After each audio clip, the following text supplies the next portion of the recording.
All right, everybody. Hello and welcome. David Kinder here, and I apologize that this has been the first video I've made in, well, quite some time. I have plenty that I'm working on. I am still working on that business owner consulting course. Um, I actually have a couple of books that I'm trying to write, a few seminars, and I know there's been a lot of financial news, and today's presentation, today's video, it has almost nothing to do with any of that. Sorry. My channel, I get to talk about whatever I want. And this particular presentation is not necessarily for the investment advisor, insurance agent community. This is, quite frankly, it's going to be a thesis. If I was taking a behavioral finance course at a university, either a bachelor's or master's, this would be my thesis that I'd be submitting because I've been going through some things, and it's interesting being a musician or having been a clarinetist, being a parent of high school age children. Actually, my youngest is a senior in high school, so soon to no longer be a parent of high school age children. And looking at my age compared to retirement and the decisions that parents in my situation might need to make if you have children heading into college or even they're wanting to excel in their instruments in high school. There's been a coalescing of ideas that I am putting into this presentation. And I have not prepared this presentation, excuse me, I have not timed this entire presentation. This is going to be interesting, but it's going to be more of a thesis, and I'm going to be citing a lot of sources. I'm going to have a lot of links down below in the video description to help parents make wise financial decisions, help children re-ascertain their expectations. There's a lot to this. And there's a lot of math behind this. So I'm gonna give you a quick example here. I'm gonna jump a little bit to the math. I want you to pretend that your sophomore age high school student has come home and said, "Mom, Dad, I want to major in clarinet performance in college. I found this great clarinet that will really do really well for me. It's $15,000. Can we go out and buy it?" $15,000 is a decent used car these days. And that, by the way, I am on purpose. I'm using the most expensive clarinet on the market that you can buy new. And I'll talk about which one that is later. And I can imagine, because most parents, and I would imagine that happy children do not necessarily know what parents are going through. Most parents today, we're seeing a lot more financial news about how most parents are, how are we doing in terms of our 401k savings? Now, if you watch my channel, I'm not exactly for the 401k, but it is a barometer of having some money somewhere set aside for the future to take care of ourselves when we can't or don't want to work anymore. And I think we're falling behind. And the amount that we're told that we need is escalating all the time.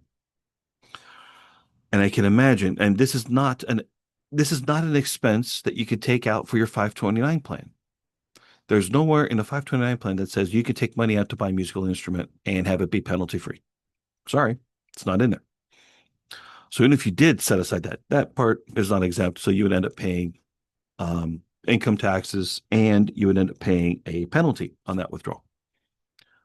But even then, I'm going to do a quick price barometer here and we'll talk about the history of prices. Tom Ridenour, I hope that you're going to watch this later. I'm going to disagree and agree with you all at the same time. Um, if we assume a baseline barometer price of a clarinet, a professional clarinet that's acceptable for university study, that would be the Buffet Crimpon R13. Has been the de facto standard forever. And I bought one in 1995. I'll talk about that later. But right now you could get one of those roughly for about $3,800 new. I'm not including used prices, and used, you never know what you're going to get when you finally get it. Let's assume 3,800 is that. Well, your son or daughter just came home and said, "I want a $15,000 instrument." And let's suppose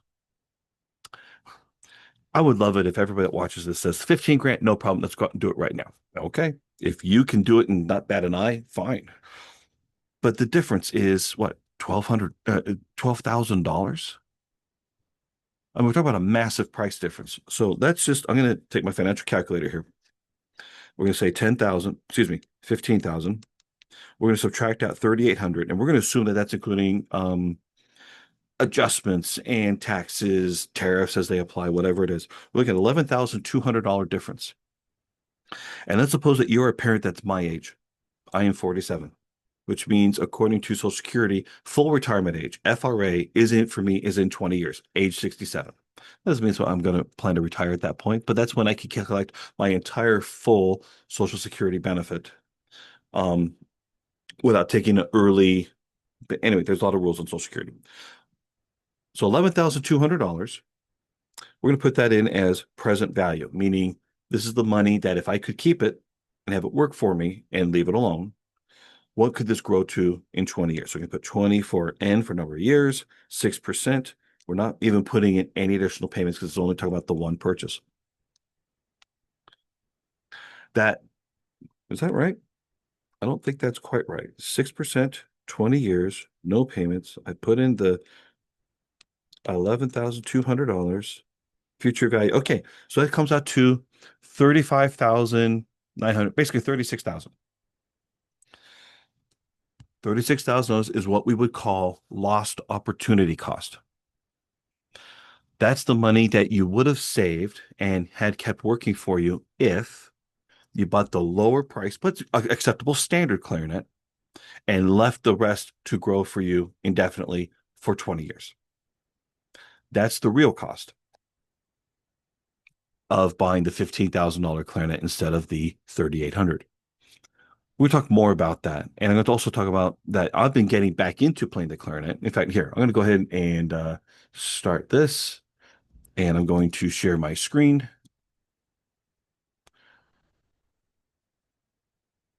Okay, and there it is. Okay, so I'm calling this more than a clarinet, making happier decisions in music and money. And again, this is a behavioral finance analysis of pricing, perception, performance value. Why am I doing this? Well, quite frankly, this is for me. This whole thing is for me. And I'm getting clarity on why do I make the decisions that I make? Why do most people make the decisions that they make?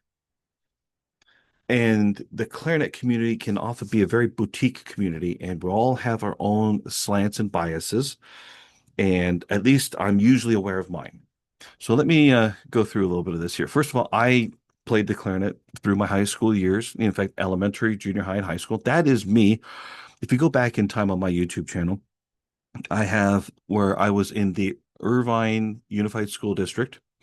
Irvine's a rather prestigious community, upper middle class. And I was in the honor orchestra. That is me playing the bass clarinet. I was in the eighth grade. That was 35 years ago. All right. Why did I put that in there? Make it human. Okay, that is me. It's been a long time. I certainly do not look like that. My hair was combed forward back then. I have a little less now. Go figure. But I played the bass clarinet. I was pretty good. And by the way, anybody that's playing the clarinet, if you want an easier way to get into some of these honor groups or go to higher level bands in your high school, play bass clarinet. Not nearly as difficult and far less competition. I think I was the only bass clarinetist that auditioned for it, and that's why I got it. Because if you're the only one, who are they going to choose? No one? I mean, unless you really stink. All right. That doesn't mean I was bad. It just means that's real. So I want to talk a little bit about my clarinet equipment journey here. Um, because there is an escalation of pricing and quality and perceptions. There's a lot there. So in high school, I was a junior in high school. Now I'm talking about my spring semester. So the spring semester going into summer, into my senior year. So that's 1995. And I wanted to upgrade my Yamaha YCL 20 student clarinet very badly. This clarinet, it played well, but it's plastic. And plastic gives a certain tonality, and it's usually a little bit more harsh. It's very free blowing, and it's durable, but it's designed for learning. It's designed for developing your playing characteristics. I'm like, I need to upgrade. And I think it was maybe a year or two before that, the local instrument store, Jim's Music Center, which was great. I lived across the street from that store. Probably a terrible thing, but I lived across the street from Jim's Music. They were in Irvine at the time. In fact, I worked for them later. Either it was either during my senior year or the year right after. I was only for about 3 months, but I did sell instruments for them. But I tried out some instruments from them and Anaheim Band Instruments. They're now Music and Arts. So they've been taken over by the big conglomerate, but at least they're still keeping the tradition of local music stores alive, which I appreciate. But Jim's Music had a pricing sheet that was put into the band room, canary yellow. And I remember seeing it. And I'm like, and I'm asking myself, why would this buffet R13 be? And I think the price was at the time 1995. And I'm not talking $19.95. I'm talking $1,995. I'm like, why would that be such a higher price? I didn't know. Finally, I'm getting so tired of my current instrument. By the way, I already had upgraded my other equipment. I had a new mouthpiece, I had different ligature, better reeds. Everything else was fine, but I'm like, I'm still being held back by what is possible. Now, finally, I got to a point like I have got to buy something. And so instead of buying new, I bought used. Now, this is before the days of eBay. This is before a whole lot of online anything. Internet was around. The internet was not invented yet. Al Gore, you did invent it before then, but this wasn't a major resource. And so I knew the questions I wanted to ask. And so I called around to pawn stores, pawn shops. And actually, I got a used R13. It was made in 1981, so it's 14 years old. And I got it from a music consignment store. I called them up and I asked, these are the questions I pretty much asked. I asked, do you have any clarinets? Yes, we do. Do you have any buffet clarinets? Yes, we do. Do you have any in a brown case? Yes, we do. Do you know what model it is? The R13, strange enough, is the one clarinet that does not have a model number on it. No, I don't know what it is. Okay. How much is it? Well, right now it was $599, but right now we have it on sale for $399. That's less than buying a student clarinet that time. I said, I'll be right over. Bought it right then and there. Now, that doesn't mean it was ready to go, but it was exactly what I wanted. Now, take a look at this case. Now, I'm here on Zoom here because that's my interface. And so I want to make sure that I show you. I still have this case. Okay. In fact, it's going to show it to you right here. This is the case. I don't keep my main clarinet. I actually keep my grandfather's Albert system C clarinet in it. But what's the problem with this case? Well, there's a couple things. First of all, that storage space. You see that thing right there on the side? That is a reed holder, and it's put in the only storage space that this clarinet case has. Very limited. It barely fits anything. I don't think you could fit a pencil in there, unless it's a mechanical pencil, right? So it has limited storage space. But here's the other thing too. I told you I'm in the Irvine.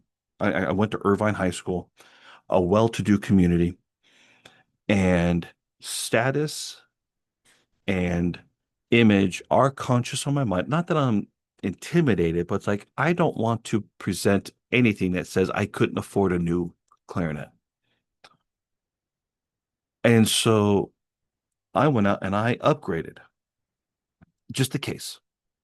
So upgraded the case from what you saw before to this one. Now this one is now it looks like leather. It's not leather, it's imitation leather.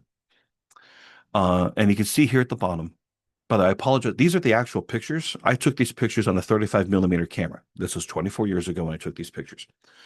Um, and so that's the case, much nicer, newer, modern.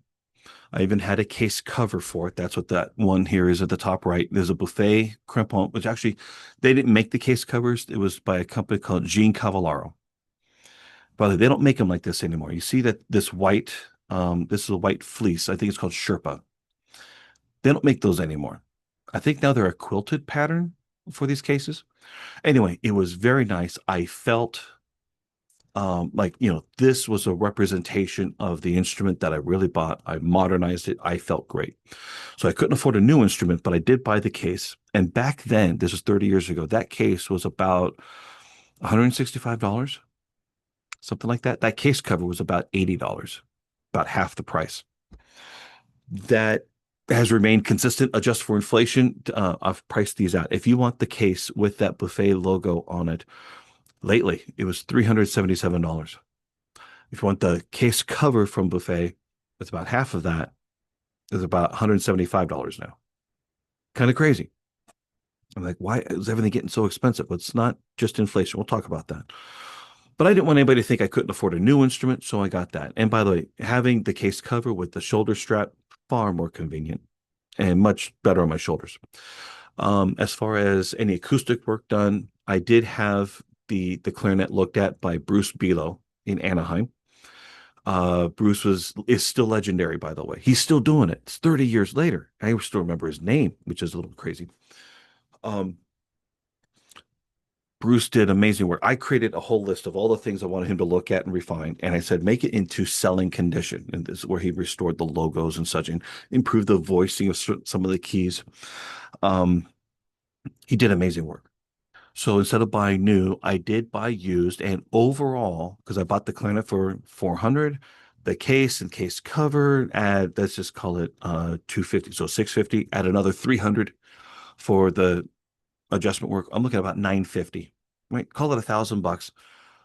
I bought it for $1,000 instead of paying 2,000. That was a value, huge value. Took a little bit of time. Anybody, if anybody's curious, that's an R13 with nickel plated keys, but that's a very shiny nickel, but it was nickel plated keys. Okay, so where am I going with this? Did this create an identity image? Something that's interesting. This is where I'm getting to the behavioral finance part. Took pride in my instrument, which allowed me to do what I wanted to do musically, at least mostly. Now I'm still getting into it because when you play bass clarinet for 5 years, the parts aren't as intricate. It's a lot of low tones and tonality, which is great. But on the clarinet, you have a lot more runs going up and down the instrument. Of course, you want still great tonality. The modern case and the case cover reinforced an image that I am serious about my music and the way I care for my instrument. Even on a budget, that doesn't mean I compromise in quality. Didn't compromise in anything. And it certainly shows as an upgrade over other student level instruments that had their plastic cases and stuff. And it's like, I'm showing up. I'm the pro, right? It reinforces something, and it reinforced something every time I opened it. Every time I just felt it, it always reinforced that image to myself. So I sold the clarinet. Sold in 2001. You might say, David, why did you sell it? Well, first I figured if I could be successful in business, I could buy another one later. Took me a long time before I really could realistically afford one. But I did buy when I got my first big credit card. Look, if you've never made financial mistakes, are you really human? I'm just saying. But I bought a Buffet Festival clarinet. I bought it brand new. And I did sell it just a few months later because I had no business keeping it. I got into debt for it. And like, I can't afford to do that. And I wanted to get married and I want to get the debt under control. I sold it. And I sold it at a loss, but that's okay. But back then, I had play tested the Yamaha CX model, the LeBlanc Concerto. When I went to visit Anaheim Band Instruments, they had a lot of these. They had the LeBlanc Concerto. Um, and the Howarth was making clarinets at the time. They're out of London, England. Then there's Selmer Omega, which is an intermediate model. I didn't play any Selmer Pro lines, the Presence, the Signature, the Prologue. There was a number of them back then, but I never played any of those. I played a lot of these, and I still like the Buffet clarinet. At least that was my impression at the time. Well, I didn't have a clarinet for a long time, and I missed it. 3 years ago, I bought a Ridenour Aria clarinet in 2022. And I'm recording this in November 2025. So it's been a little over 3 years. I bought this in August 2022. I hadn't played in about 20 years. I missed it. And I have read enough and followed Tom Ridenour's YouTube channel for years. In fact, I went through some of his videos recently and I found a comment on one of his videos 8 years ago. So it's been a long time. I knew that his acoustics are incredible, and hard rubber, which is what he makes his clarinets from, is a far more stable substance to manufacture clarinets. And yet this was a value priced but premium instrument. I'm going to talk more about that dichotomy later, but I've been following Tom Ridenour for quite a while. In fact, there's a woodwind forum. You go to woodwind.org, you'll find there's a clarinet forum. And I used to be a participant on that back when that URL, it wasn't that URL, it was Sneezy. That's what it was, sneezy.org. I think that's what I think it was. And I found posts of mine back in 2001. And that's when I was first introduced to Tom Ridenour's his writings, his perceptions and such. We'll talk more about him later. But now I'm finally getting to it. Why does this presentation matter? I'm looking at why do we buy what we buy? Again, behavioral finance look at clarinet choices. I want this to be a great guide for parents, students, and musicians navigating equipment decisions. Keep in mind, I'm not a professional clarinetist. I'm a financial consultant, but I'm going to use this as a lens to figure out how are we making our decisions. And this presentation uses the clarinet world as a real world example of how people make their decisions, especially emotional ones. And because this is part of the arts does not always make logical sense, but you can bring logic to it. So let's keep going. Buying instruments often feels like buying status, identity, or validation, not just sound and craftsmanship. Okay. Parents and students frequently face confusing, expensive choices. Do we need the best? Will this affect opportunity? There's a lot going on in here. So, but behavioral finance teaches us that our choices, whether our instruments, cars, investments, are often shaped by how do we see ourselves? How do we want to be seen and perceived by others? What do we fear? Do we fear being underestimated? Do we fear being left behind or judged? Do we fear being less than? I hate being considered less than. We'll talk about that too. And what do we aspire to become? And so I'm looking at this, like if we examine our clarinet equipment, we can better understand smart versus emotional spending. Or let's say not as fully informed on our spending choices and how we're allocating our funds. How to make decisions based on value, not pressure. How to help students feel confident, not insecure.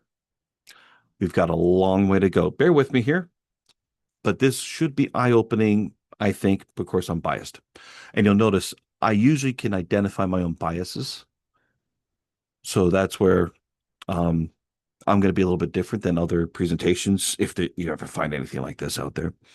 By the way, in case you're wondering, am I being sponsored or paid by anybody for anything in this video? No. That doesn't mean that people aren't friends, that I don't value relationships, but I am not being sponsored or paid or anything. So I just want to get that out there. But the goal of this presentation, let's empower families and musicians, especially students, to make financially wise, emotionally healthy decisions.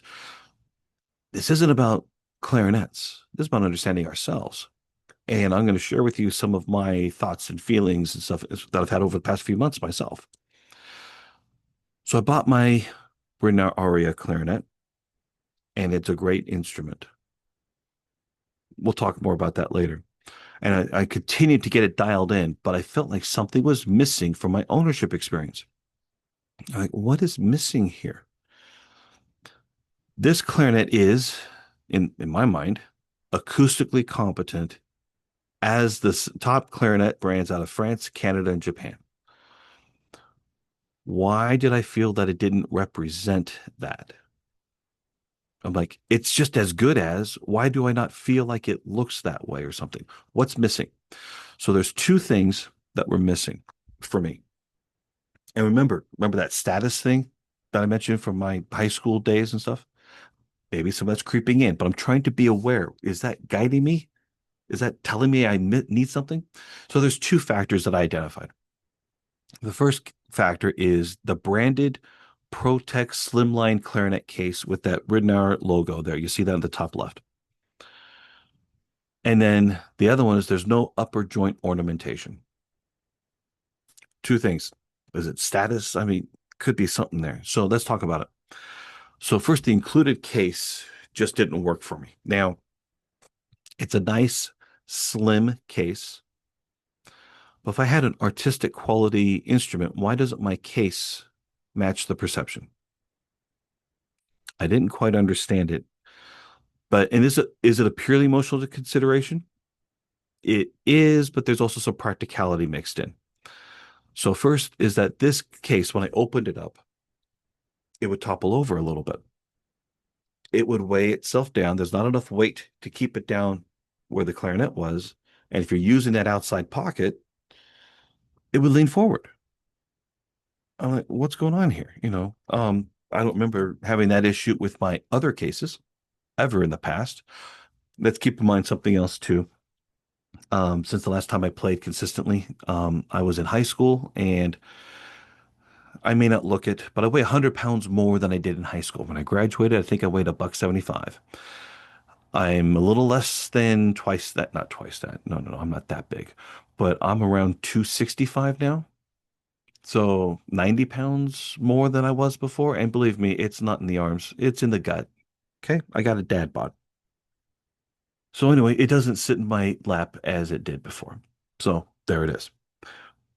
But I wanted my case felt a little too slim, and in a way, because it had a carrying strap, you can see the the hooks here, right? When I carried it, it actually felt kind of like a purse.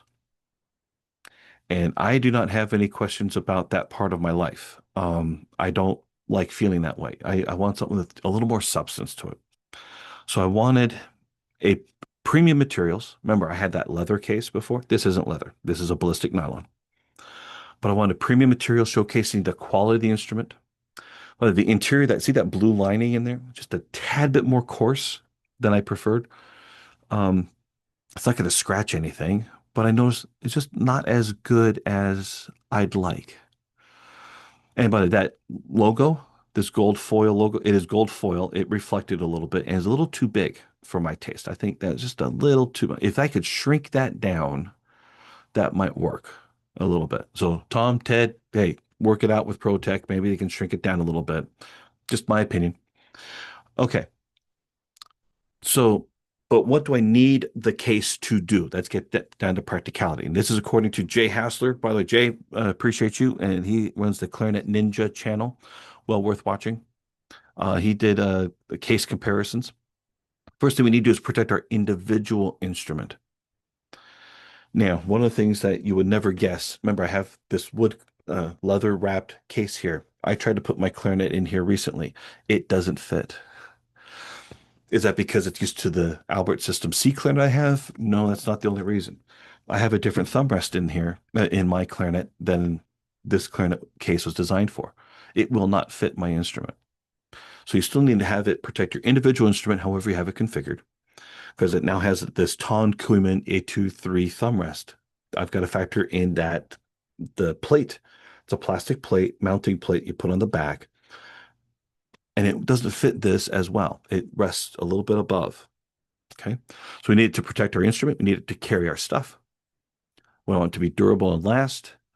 And the weight of the case may be a consideration. Now you might say, David, why does the weight of the case make a difference? Well, if you're looking at this for a student, they're carrying a whole bunch of books and backpacks and everything, you might want a smaller, lighter case. That's not me. I'm not flying with my clarinet. I'm not taking a train with my clarinet. It's going in my car. Okay. I carry it from the car to the place, wherever it needs to go. So I don't need something to be lightweight to carry with me all the time. Okay. So again, my original 13 R13 case, I remember I didn't want anyone to think I couldn't afford a new R13. I was happy with the instrument, but I didn't want to be, not that anybody would shame me, but it was in my head. Totally in my head. Had nothing to do with anybody else. No one was making fun of me or anything, but that doesn't mean that it wasn't conscious to me. And again, the practicality, very limited storage space, as you saw. So the last case I had, there's those pictures again, imitation leather. It presented well, felt very professional along with the storage space. You can see that here in the very bottom row with where I've got two barrels. I'll talk about. I have another video I'm planning on doing on all my equipment stuff later. Um, Plenty of storage space at the time. So I felt put together. The whole image was coordinated. I had a top shelf instrument with all my equipment, which does carry over into your musicianship and playing. It reinforced an image back to me that basically said, you're on top of your game. You just need to get better. And quite frankly, according to all the memes, I need to practice. No one wants to hear that, but I do need to practice. I will admit that. You got to get out of denial if you want to get anywhere, right?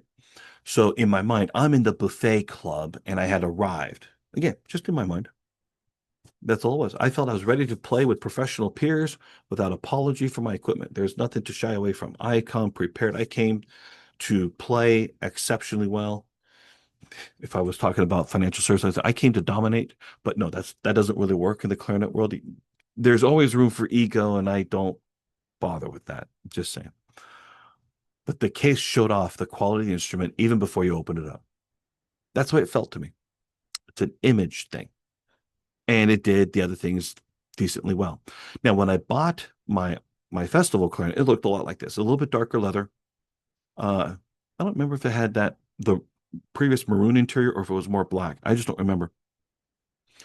But here's what's interesting is that these cases are part of the marketing and packaging for the instrument. Don't think they're not. Everything counts. It's interesting. So original or OEM, original equipment manufacturer cases, they tell me what the manufacturer thinks of the instrument, particularly in comparison to their other instruments. Remember, I worked for Jim's Music. I had sold the Buffet B12, which is their student line instrument. It came in a very durable plastic case. They had the E11, and at that time, the E11 made through a transition. It used to be nickel-plated keys and a plastic case. Now it was silver-plated keys and a vinyl case that looked like the R13 case, but it was vinyl. I mean, it was a vinyl plastic kind of a feel to it. So I know the difference of class, but it works for them.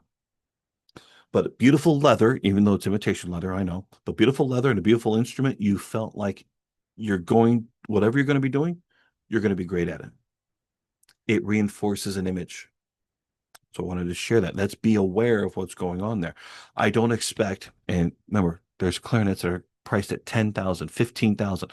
You're not going to put that instrument into a plastic case.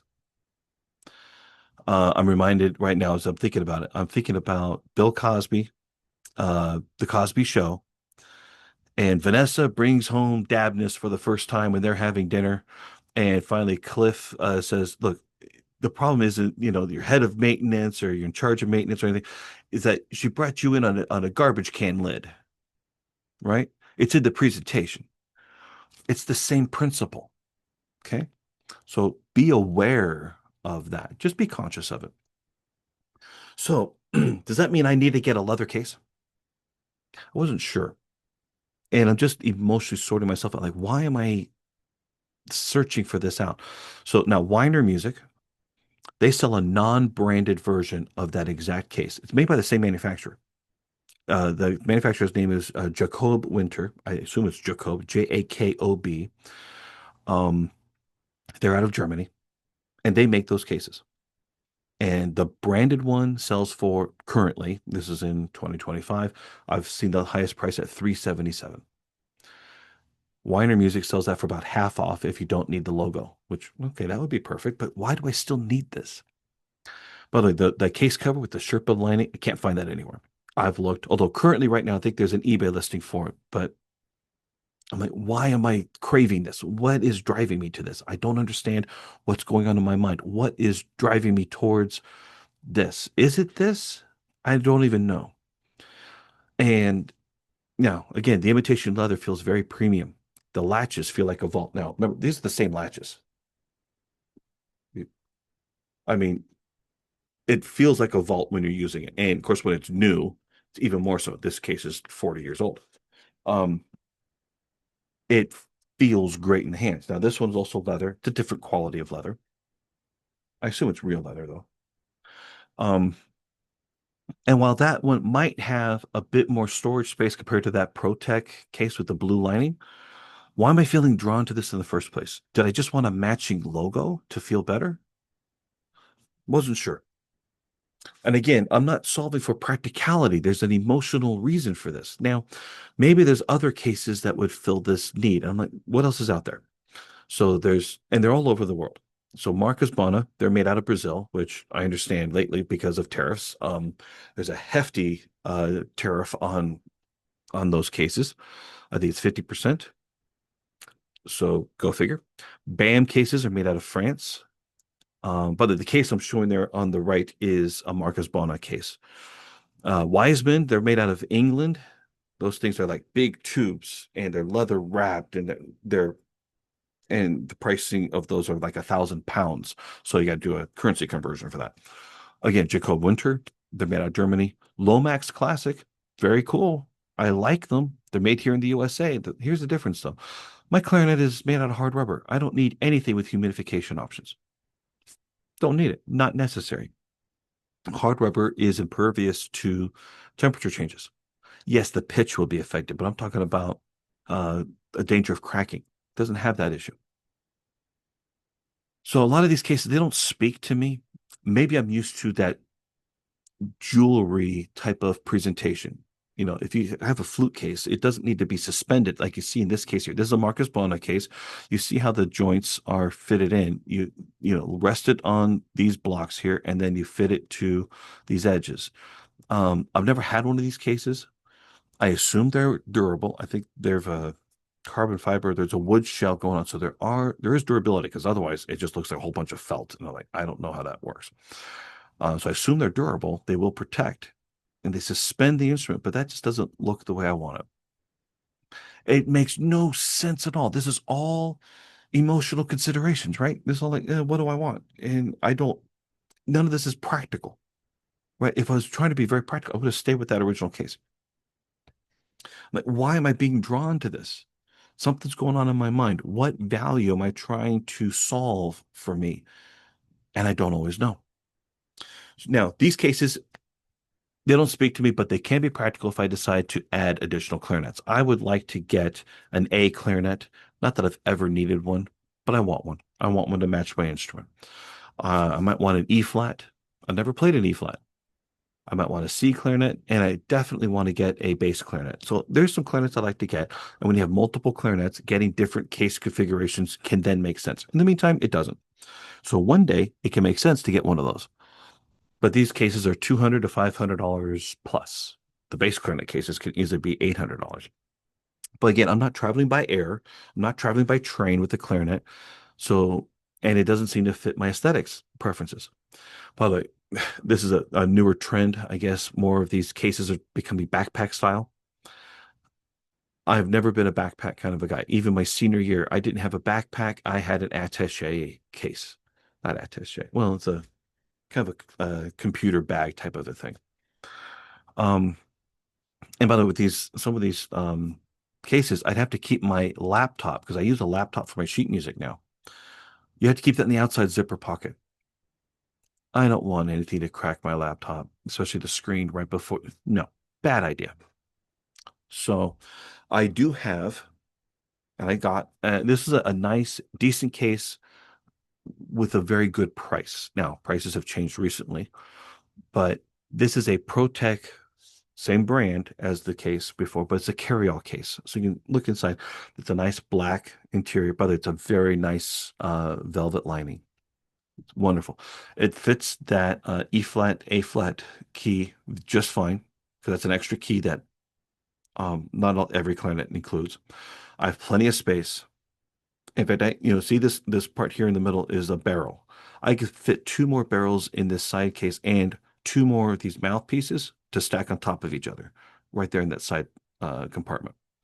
So I got a lot of space, very practical, plush lined. But yet at the time, I mean, I bought this case. This is mine, but it didn't seem to meet my need for prestige and status. So I still felt incomplete. I'm like, what is going on with me? Why am I feeling this way? So eventually, oh, by the way, when I mentioned the case is heavy, so I want to talk about, I put everything in my case that I carry, but I took out the laptop because it overwhelmed that scale. So without the laptop, everything in there, it's 9 pounds and 4.3 ounces. Okay. My laptop, I weighed it separately, 3 pounds, 2 ounces. So added up, we're looking at about 12 pounds, 6 ounces. This is a heavy case. I can hear it now. The trumpet players are saying, yeah, right, try carrying three of ours. Or the saxophones. I mean, there's other heavier cases. I'm just saying that for clarinets, that gets heavy. So again, if weight is a consideration, if you're trying to buy a new case for a student, this might not be where you want to go because if you have to carry it everywhere and it's big and bulky, it might not fit in a locker, so just be aware. So here's what I did.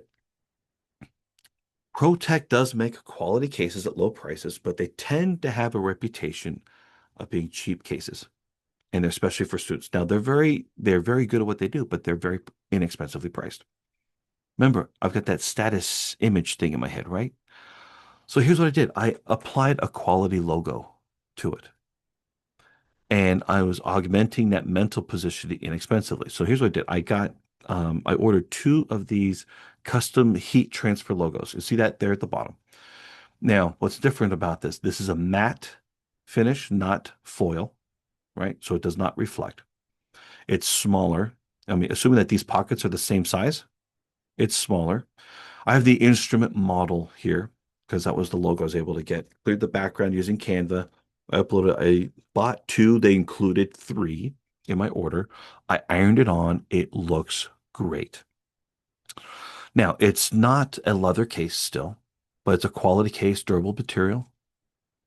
I've had it for a couple of years now, actually. The case still looks essentially brand new. There's no issues with it. So it's going to work a long time. So, and in my mind, I could also reframe that this clarinet in the case, they're the working man's clarinet in case, because you're ready to play anywhere without the worry of cracking the instrument, and you've got everything you need with you. So, okay, I think I've come to some resolution here. It's strange how the mind works. What is the value? So, again, so I melted it in very lightly. You can tell that it melted onto the fabrics here. So you can see the ballistic nylon not coming through, but you can see the bumps in there. So it's there. It's not going anywhere. And I'm pretty proud of that. I finally customized that to meet my aesthetic needs. Now, you're going to ask, who is this status thing all about? Am I trying to impress somebody? And if I am, who? And no, the answer is not impressing somebody like somebody else, some outside person. It's about me. It's impressing my own. It's about reaffirming to me that my clarinet is of a certain level. My stuff and I should reflect that level. Based on what? Based on what other people have set that level to be. Go figure. I'm not saying you have to understand how my mind works. In fact, you probably don't want to. I'm just saying I'm trying to figure out what is driving me. But if my case itself doesn't convey that, I will find a way to convey that. And maybe I might still get that leather case. I haven't fully reconciled it, but I'm very happy with what I've got. So here's the thing. I am a gearhead as far as, actually we call ourselves clarinet geeks at times. I recognize the cases and brands. I'm in a Riverside concert band. And when our first chair clarinetist, he just retired this year. Congratulations to him. He was in the school system. And in fact, he's still active in some way. In fact, he was just telling us how he was helping to judge a marching band competition. So, he's still active in that role. But he upgraded his Buffet E11 to a Buffet R13. I recognized he got a new clarinet. So a couple weeks later, I said, "Hey, you upgraded." Yeah. So we talked a little bit about that and such. Congratulations to him. I hope he's very happy with it. I have no desire to have his clarinet. I'm very happy with mine, but I recognize what he's got. But again, this isn't about impressing other people. This is about status with myself. And I guess having the case be coordinated to appear OEM, original equipment manufacturer stuff, it's purely aesthetic. But, mentally I'm better now. So again, and I'm admitting this, none of this made any logical sense. We all make emotional decisions and then we justify them logically, or at least appease them at the lowest cost. I got that logo stuff for $20. That's including the shipping, by the way. Shipping was half the price. That worked. That worked for me. Um, but still, I'm like, why am I driven toward that? Go figure. Now, this is a whole nother area. Upper joint ornamentation. This is something that top brands, I'm going to use the word exploiting. Exploiting implies nefarious intent. I don't think it's a nefarious intent. Brands have discovered that people will aspire for more if you show them why. Show them how these things are much better, more premium or whatever. So a lot of brands, and I'm picking on Buffet Crampon because they're the biggest. They're the biggest clarinet brand out there. Doesn't mean they're the best. McDonald's may be the biggest restaurant franchise or yeah, franchise out there. That doesn't mean they're the best. Depends on what you're evaluating with. What's the criteria, right? So many brands began to add metal logos to the top of their instruments, differentiate them from other clarinets that are lesser, right? But it's very powerful branding. And it showcases the brand's top tier instruments, reinforce a given identity back to the musician. Is it just bragging rights? Maybe, maybe not. But sometimes if we have this inferiority complex of whatever it is, and believe me, inferiority complex shows up in many ways, including imposter syndrome. And sometimes you might be paying more to offset that. It's being aware what is impacting our decision making process. You might think this is a therapy session. No, no, no, just being aware of some of this stuff. So the aria upper joint, if I consider it, if it's just as good, why don't I have ornamentation? And I'm going to tell you the easy answer. Tom Ridenour doesn't believe in it. He doesn't want anything to affect the resonance of the instrument, anything more than necessary. I appreciate that. Doesn't help my ego, but I appreciate that explanation. And why do I know that? Because his preferred instrument is not the aria. He likes the Libertas too. They're the exact same instrument. The difference is the aria. You see here, I've got this gold-plated post. Yeah, in fact, I redid the plating. It's actually 24 gold-plated post now. Um, but the other thing this has is that E flat A flat lever that the Libertas 2 does not have. He says it dampens the instrument or the resonance. I'm like, by how much? I mean, it doesn't weigh much of anything. In fact, I weighed them. I think I might have a an image here. It weighs zero point 0.5 ounces, something like that. I mean, it's like nothing, but he believes, and I'll trust his ear, that it impacts the resonance. Okay, he doesn't want anything to impact the sound. The sound's what matters, not the image. In fact, he has a video. I'm going to be linking it in the video description below called Your Hierarchy of Values. And he talks in this video about someone got one of his clarinets secondhand to evaluate, try whatever it was. They said, well, it doesn't look great, but it tunes well. Tuning is the most prized part of owning a clarinet. And I guess he didn't like the plating or something. So like, what's more important here? I understand it. Doesn't mean it always makes me feel better, but I'm understanding it. So I did find this option on eBay. If I've got $50 to burn, I might go ahead and do that, get an Aria logo for the instrument itself and get that custom silver plaque, put that on there. Why do I feel the need to do this? I don't know. This is just in my head. And I know it. That's the interesting thing. I know this is in my head. But like, I'm finding inexpensive ways to offset that. It's not the instrument that I want to fix, it's how I feel. It's a weird thing. And I want other people to take me seriously too. So I guess there's other people I want to impress. I don't know. But again, it doesn't feel genuine to me. So again, why am I desiring this? Why am I craving for this? So was it ego? Do I care what other people think of me and my equipment? I do take care of it. I believe that your equipment's condition is a reflection on you. I think it's more of status with myself. The instrument deserves it, therefore I deserve it. It's a character trait. I don't like being underestimated by anybody, including myself. And that shows up in other areas, even in my professional life. Why do you think I have 3 designations after my name? Why am I involved? Why am I writing blog articles? Why am I doing some of these other things? There's a complex within me, which my mental complex is I don't want to be underestimated. Some people that are not me say, how could anybody underestimate you? No, this has been a long time. And it has to do with my ADHD and my grades growing up. Just because I went to high school doesn't mean I had great grades. Okay. I'm just telling you. Um, so maybe I'm overcompensating. I'm just being aware of myself. What is helping me shape and form the decisions I'm making, and why am I desiring what I'm desiring? Just weird. Now, part of it, I'm also asked myself just the other day, was it nostalgia? Am I just trying to chase who I was in the past? And I'm not going to completely dismiss that, but I'm not trying to live in the past. I don't live there anymore. Okay.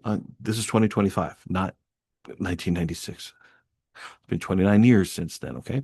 Nearly 30. Now, if it was what I'd want back then, if it was nostalgia, I'd want everything exactly the way it was. Well, no, I have a completely different clarinet. This is not chasing nostalgia. My equipment is different, but I did start off with all my other stuff being about the same, and then I made choices. I'm not going to go through all that here. I'm preparing another presentation on why I play on what I play, all my tools and equipment, all that. So I'm planning on that separately. This is all about why am I making the choices I'm making. So again, I don't like being underestimated by anyone, especially myself. So my designations, my blog, my website, YouTube videos, all of that. And part of it is also get it out of my head, get it out there so I don't have to think about it anymore. I don't know why sometimes things, when I get it stuck in my head, I got to do it. Like I'm doing this presentation now because I can't get the idea of not doing this presentation out of my head. So like, okay, I'm going to get it done. Don't know why it stays in my mind, but I've got to. So, but musically, I bought in my mind an artist quality instrument and I want my equipment to exude class. But whose standard am I guess I want it to look like a buffet and yet maintain its acoustical designs, and I don't know. Still figuring a little bit of that out. But my final conclusion was about how I felt about my instrument, and I wanted my case and my instrument to reflect its quality and have it reflect my musicianship back to me. It's a perpetuating cycle because if you feel great about it, it's going to help you feel better as you play. That's what's interesting about it being in the arts. Okay. If my Ridenour aria is really on par with other top line $10,000 plus clarinets, I want it to appear like those top line clarinets. I want it to, I guess, look like a Buffet, a Yamaha, a Selmer, Bakun. I want my own status reflected back to myself with my equipment and gear. Does it make sense financially? Well, it depends on how you're going about it. And why am I even thinking this way? Have I become conditioned without knowing it, and how so? This is interesting. So I'm trying to get back. Why am I even thinking along this way? So I expected a certain level of status and luxury to commensurate with the quality of product I purchased. The case has nothing to do with the quality of the instrument, but it's a powerful part of marketing and branding, as I mentioned before. If the instrument is really that good, as the manufacturer and designer claim, why not make it appear in the same league with that upper joint ornamentation, the same, similar case, and yet it has nothing to do with the quality of the instrument. This is bling, to use a common term. It's bling. And I know I'm not going to bedazzle my clarinet with rhinestones. I'm just saying it's bling. But are these really important? Again, Tom Ridenour talks about in his YouTube video, your hierarchy of values and placing visuals over musicianship. In other words, form versus substance. You want the image or do you want, the results of playing? Now, how does branding influence our purchasing decisions? Now we're going even further here. So this is particularly important for students and parents. Is it just the price tag that makes things uh, appeal to us more? Oh, it costs more. It must be that much better. Does it? How is branding and marketing affecting our perception of what's most important in choosing quality equipment? This is the key question. Do you know why you buy what you're buying or why you aspire to own what you aspire to own? Are you buying more for image, for and to yourself? Is it for yourself or is it trying to showcase other people, show off to other people? How much is that image going to cost you and or your parents? I already did the math at the beginning of the video. We already talked about some of that. So here's the context.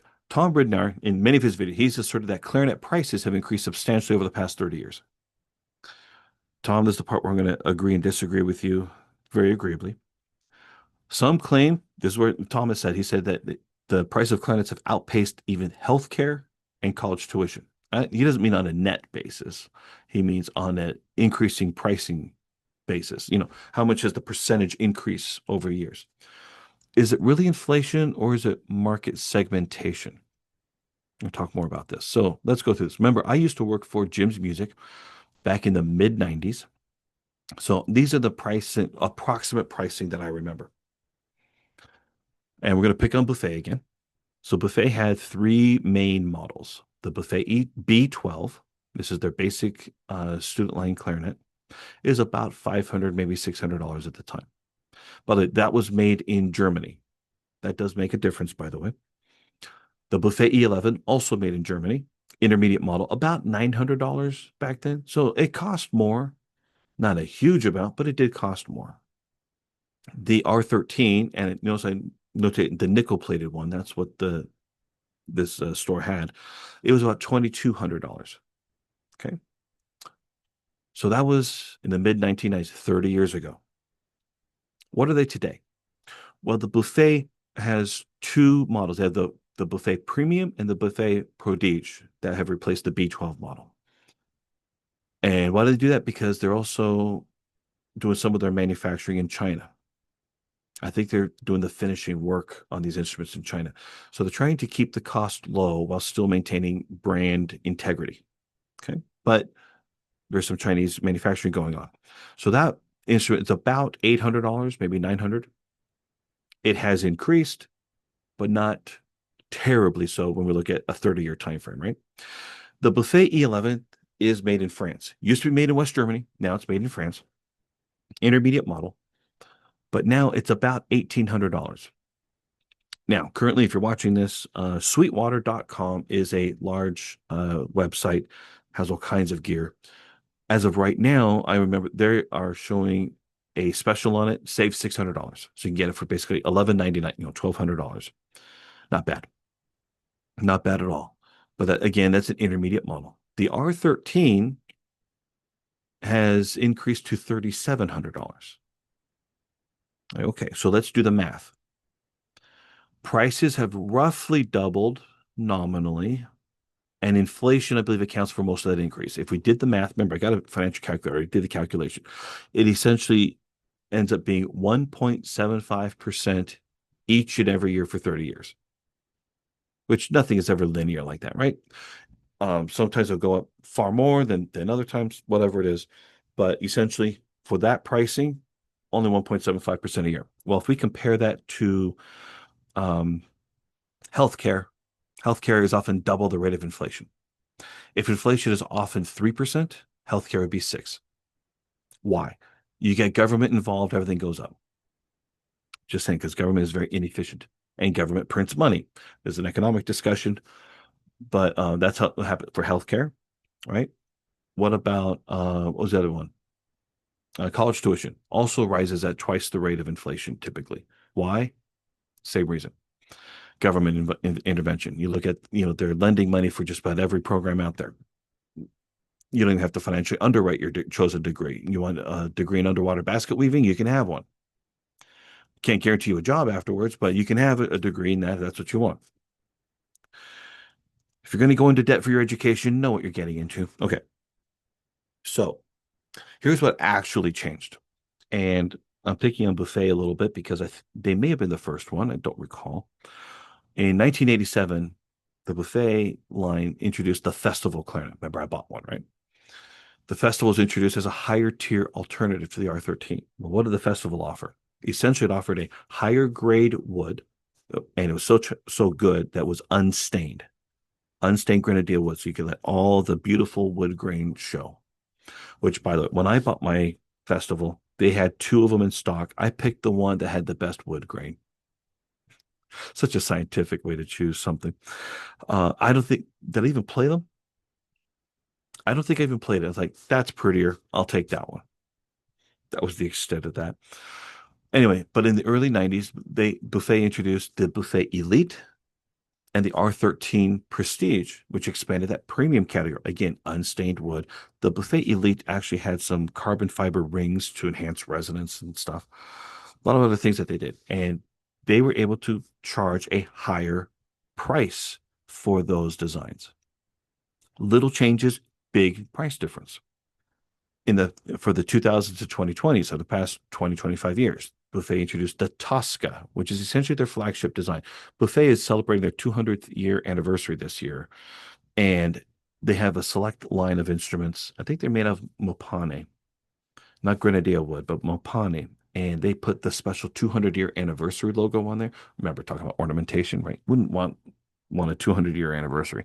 I think it's more for collectors. They're tapping into the collector mentality too, you can tell.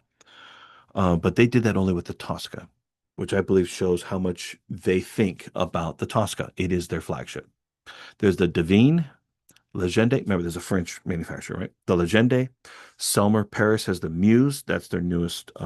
And they're celebrating their anniversary this year too. I think it's 175 years this year. They've been around a long time too. Bakun is newer on the scene, but they've been making clarinets, I'm going to say, for the past 10 to 15 years. And they have also gone into that upper tier level. So here's the result. Professional no longer means one tier, it means three. There's far more pricing differences there. So in the 20th century, yes, I know it sounds like a long time ago, but I was born there. My birth year does start with a 19. Professional referred to the standard benchmark instrument, basically the Buffet R13. Need to move that. The Selmer Series 9, the Yamaha CS Custom, CS, CX, and stuff like that. So we had the Professional, which is the standard, classic bore models for conservatory, orchestra use, Buffet R13, Yamaha CS VR. I don't know if that was exactly there. I got that from AI, and I don't remember if that was the exact one. The Summer Presence, the Prestige, not Prestige, they had Summer Presence, Summer Signature, Summer Prologue. They had a number of them, and those are priced a little bit higher, about 50% higher. You have the Premium Professional, enhanced materials, again, the unstained grenadale wood, hand selected wood. I assume it's just, I don't know how they select it, but they can tell that this is higher quality. We can charge more for it. Again, for the R13 Prestige, the Yamaha CSGA3, which is newer these days, the Summer Privilege.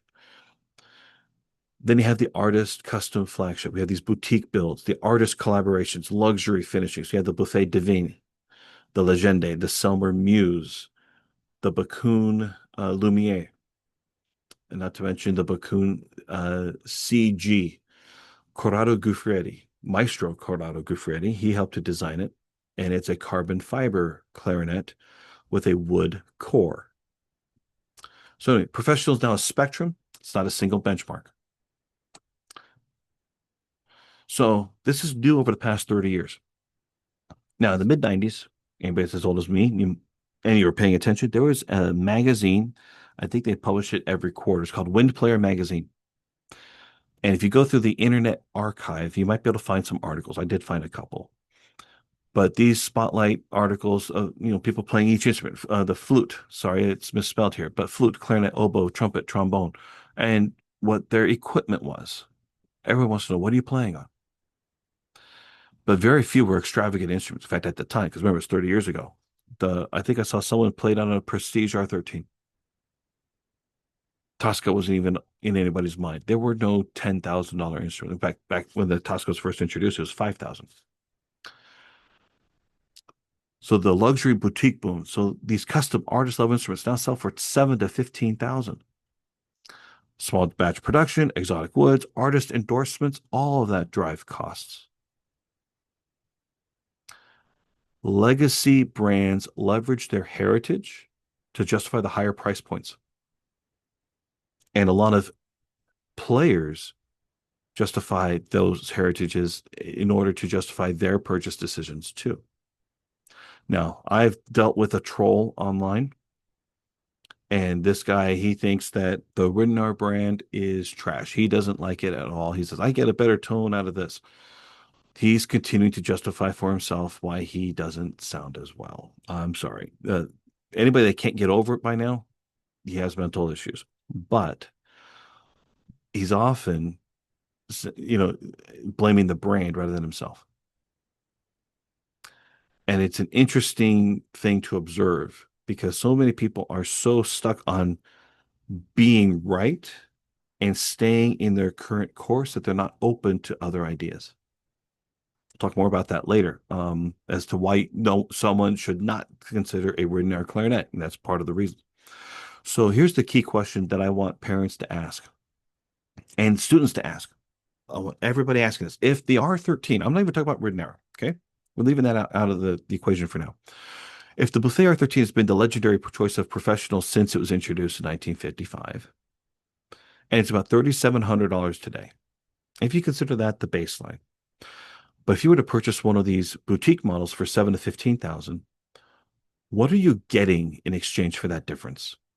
Can you quantify why you're paying more? Is it worth paying over twice as much?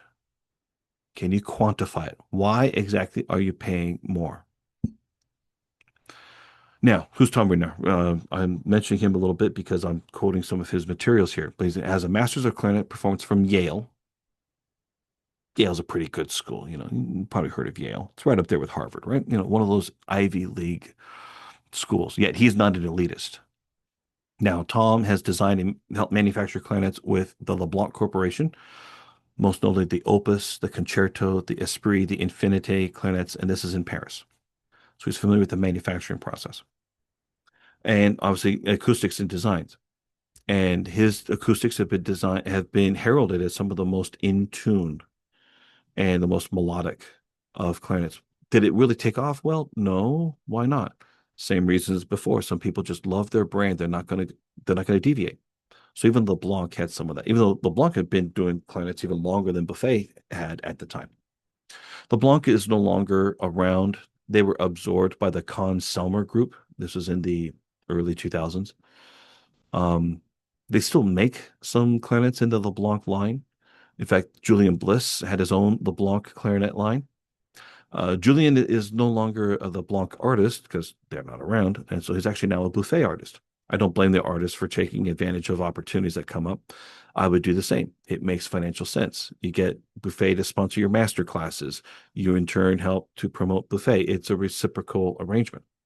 Just be aware of what's going on. But Tom also has retail experience with Brooke Mays with his own Arioso line of clarinets, so he's knowing what people are looking for. He's authored many books for the clarinet. The Educator's Guide to the Clarinet, which I have yet to buy. I want to get a copy of that. Clarinet Fingerings, which I do have.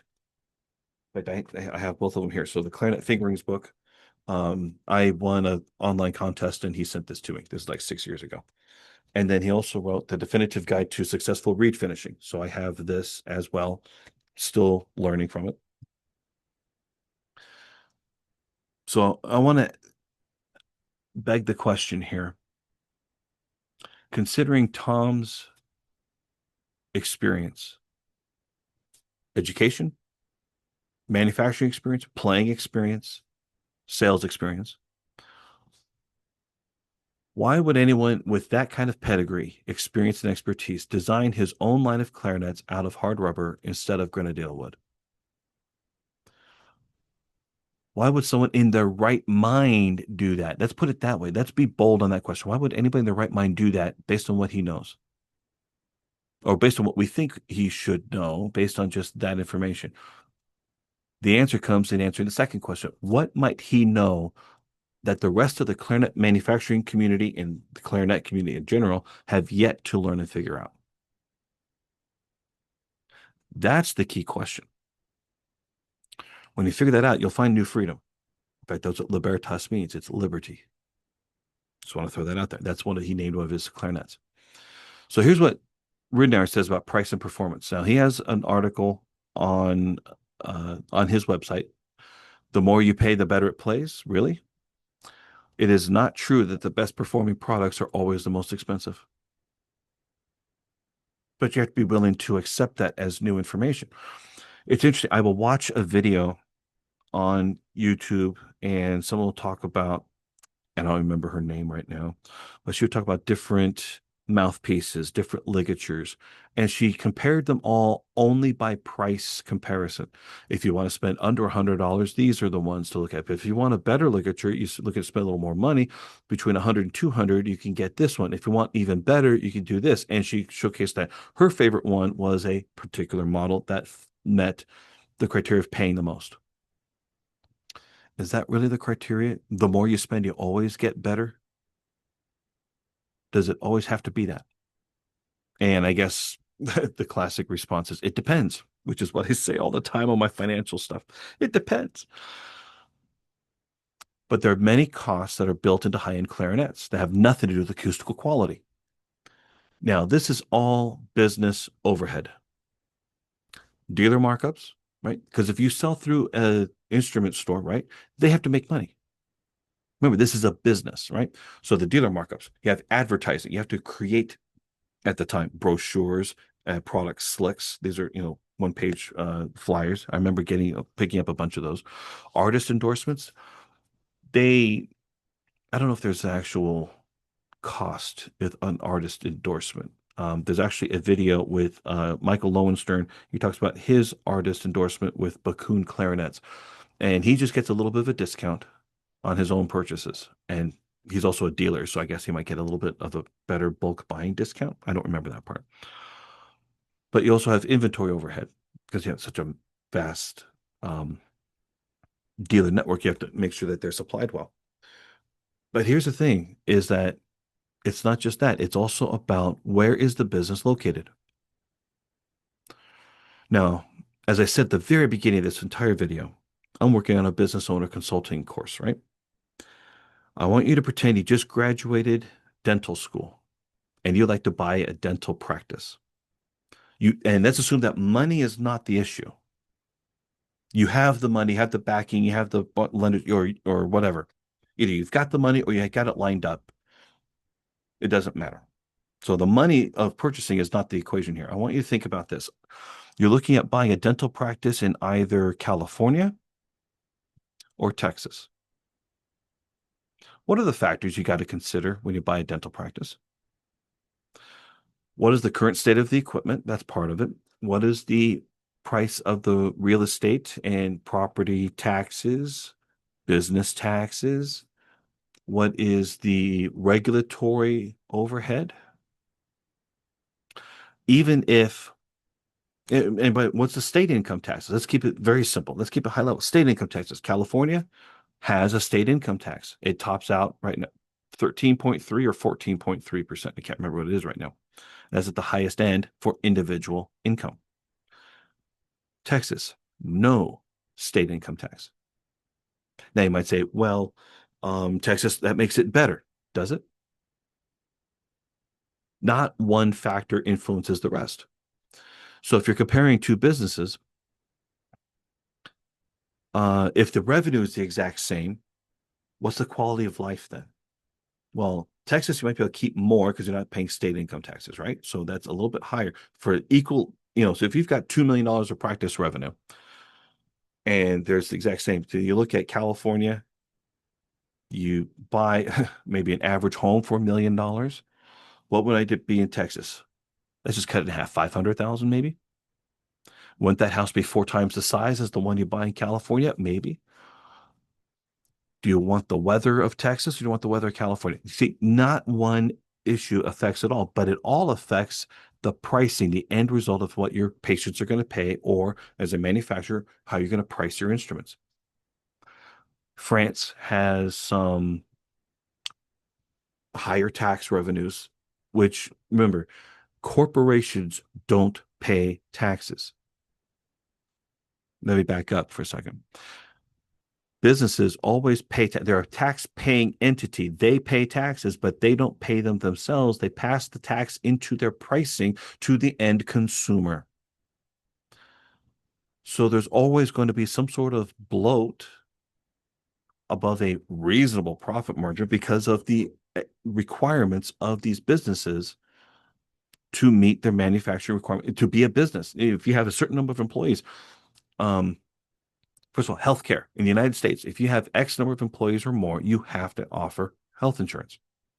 Have to, or you're fined on a per day basis. Okay. That's one area. Retirement plans. If you have, in some states, if you have 5 employees or more, you must offer a retirement plan. Other states, you have 25 employees or more, you must offer a retirement plan. Again, state to state differences. All of that factors into the pricing that has almost nothing to do with the price of the clarinet, but it does have to do with feeding the entity that produces the instrument, right? Their viable costs has to be done. That doesn't mean you have to buy it. I'm just saying it's all factored in. Now, as far as the actual equipment, Tom says a good machinist can make a poor clarinet or a great one with the exact same tools. So the difference, if it's not the tools, it's in the design, not the price of the tool. I think I remember reading some article where a professional mouthpiece takes 29 adjustments, something like that. I'm making up a number here. And a student mouthpiece might take 6. The difference is in the labor and in the design process, right? Similar situation as well. And depends on how much um, manpower you're willing to pay into for those designs. That's where the hand craftsmanship and things come into play. Now, what's interesting is that the hard rubber construction, it allows greater precision and greater consistency at a lower cost. So Ridenour, again, think of his pedigree of everything. He's offering that he's saying that price should reflect the performance, not prestige, and not necessarily the overhead of all these organizations. Now, wood adds cost, but not always performance. So here's the thing about grenadier wood. It requires extensive preparation before you can use it, before you can mill it, before you can shape it, whatever you got to do to it. It has to be cut, processed, stored, aged, and seasoned for years to avoid cracking or warping. You have to include that as far part as the total cost, which means storage space, significant time, storage space, overhead costs. It adds to the price. It's all factored in. Now, the billets, that's what the wood billets are. They can also be lost due to splitting or flaws, which also raises material inefficiency. So, again, so let's suppose I have no basis on this, but suppose you get a huge stack of billets. Maybe it's 1,000 pieces. What do I know? What if half of them split and you can't use them? That gets factored into your price. In fact, there is another manufacturer. He works with hard rubber, but he makes his own hard rubber. Brad Bain has some of the most expensive accessories that you can get. And part of it that he explained in one of the podcast interviews he did was that a lot of it has to do with material inefficiency. It has to be factored in. So it's not just that he's making his own hard rubber, but if it doesn't meet their requirements, they can't use it. And of course, that's factored into the overall pricing. Go figure. This is all fascinating stuff here. So again, hard rubber avoids this. It can be precision milled immediately and remains dimensionally stable. Now, the Buffet Crampon, they have a line of clarinets. They're a subline, you can call it that. Green Line. Green Line came out in about 94. And they still make clarinets out of this material. Now, this is grenadilla powder. So I want you to imagine we're milling the the joints. We're drilling into them, we're milling them, we're doing whatever you got to do with wood. But imagine all of that. This is in a contained space. All of that sprays off all this dust. Well, they thought, what if we could take all that dust, apply a resin or epoxy, and we can make another clarinet out of that? It's clarinet. I mean, it's wood dust, but they make instruments out of it. Now, I wanted to prove the next point that I've got there. These models offer mostly no price advantage to consumers, even though the material is recycled material. I'm going to shock you in the next few slides. But the wood premium persists because price is driven more by the brand perception and tradition and government interference in the business operations than by the raw material economics. Just be aware of it. Now, it is what it is. Just be aware. Now, no price advantage. I got to show you this. I did this today. As I'm recording this, I am recording this November 24th, 2025, and I decided to look up the prices of some of these instruments just to see if my assertion was still correct. This one, I was surprised. On Musician's Friend, and of course, they have the right to change their prices at any time. So if you're watching this 5 years from now and you're seeing this, whoa, that's all out there. Because maybe that Tosca in 5 years will be selling for 13,000 instead of 10. So again, that's the date they reserve the right to change their pricing. But these are the exact same instrument, but one is grenadilla, traditional wood. The one's the Green Line. This is the first time I've ever seen a favorable price difference for the Green Line. So, oh, that's interesting. Now, so you're saving about $3,000, about 30%. I've never seen that before. So that's the first time I've ever seen that. But we're not done yet because I got to show you something more. This is a different website, Sweetwater. big, huge website. They have a lot going on. These are the same instruments. One is the R13 Professional with nickel-plated keys. This is the R13 Greenline Professional, also with nickel-plated keys. They're selling this one for $39.25. This one's for $45.12. $600 more for the wood dust. Now, I'm not saying that it's not a bad clarinet. What I'm saying is that it's a different quality, and yet they're charging more for it. That's absurd to me. But before they were at least the same price. The other one before that was amazing. You could save $3,000 by getting the green line. And by the way, you might be saying, is that a Black Friday special?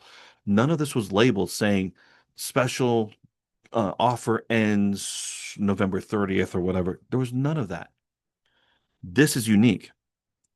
Now let's look at the next one here. This is the R13 silver plated keys. Same model. The only difference is silver plated. And yes, you can tell I previously viewed some of these. So these are higher price. They charge like $500 more for silver plating. The silver plating process, when you're dipping it into solutions, okay, there's a little bit more to that. It's not $500 more, but they do charge far more for their silver plate. Silver plated keys, everything else is the same, 4,500. Remember the last one was, let me go back here, 39.25 for nickel plate. This one's silver plate, 45. We're looking at $600 difference just for the silver plate. This one, the green line silver plated keys, also $600 more. Something's going on here. I don't know what it is. Same website. I don't get it. This is different website. Back to that same one with the Tosca. This is the R13 Professional silver plated keys. This is the R13 Greenline Professional. Just trust me, it's silver plated keys. $600 difference. What is going on? This one, again, Sweetwater. This is the Prestige. Now, this is a different line of clarinet. The R13 Prestige versus it's not an R13 festival. It's just Buffet Festival. I know. I had one. That's a $2,500 difference in pricing. Unstained grenadille body and bell. Now, this one has two barrels for a lower price, two barrels. That's one reason why I liked it. Silver plated keys, same leather case. If you chose the Prestige, do you know exactly why you chose that over the Festival? You're still spending a lot of money, regardless of which era you bought your instrument in. So I wanted to show you that this is not cheap stuff here. But one of the things I'm noticing, and I follow a lot of car YouTube channels, and I'm always curious about this stuff, although I'm very, what's the term? I'm very content with the cars that I have now. Cars, car. I have one car. I have a used Lexus LS 460 that I bought about, if we can get rid of that hand raise out of there. Is that, I don't know, something going on there. Go figure. Okay. But, so anyway, I have a buffet, excuse me.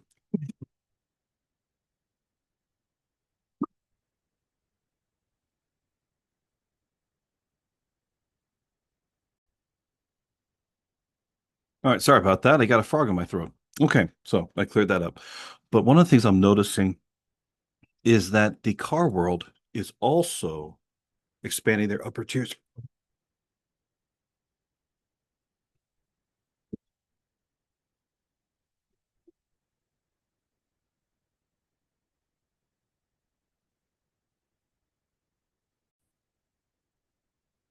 All right, I'm back.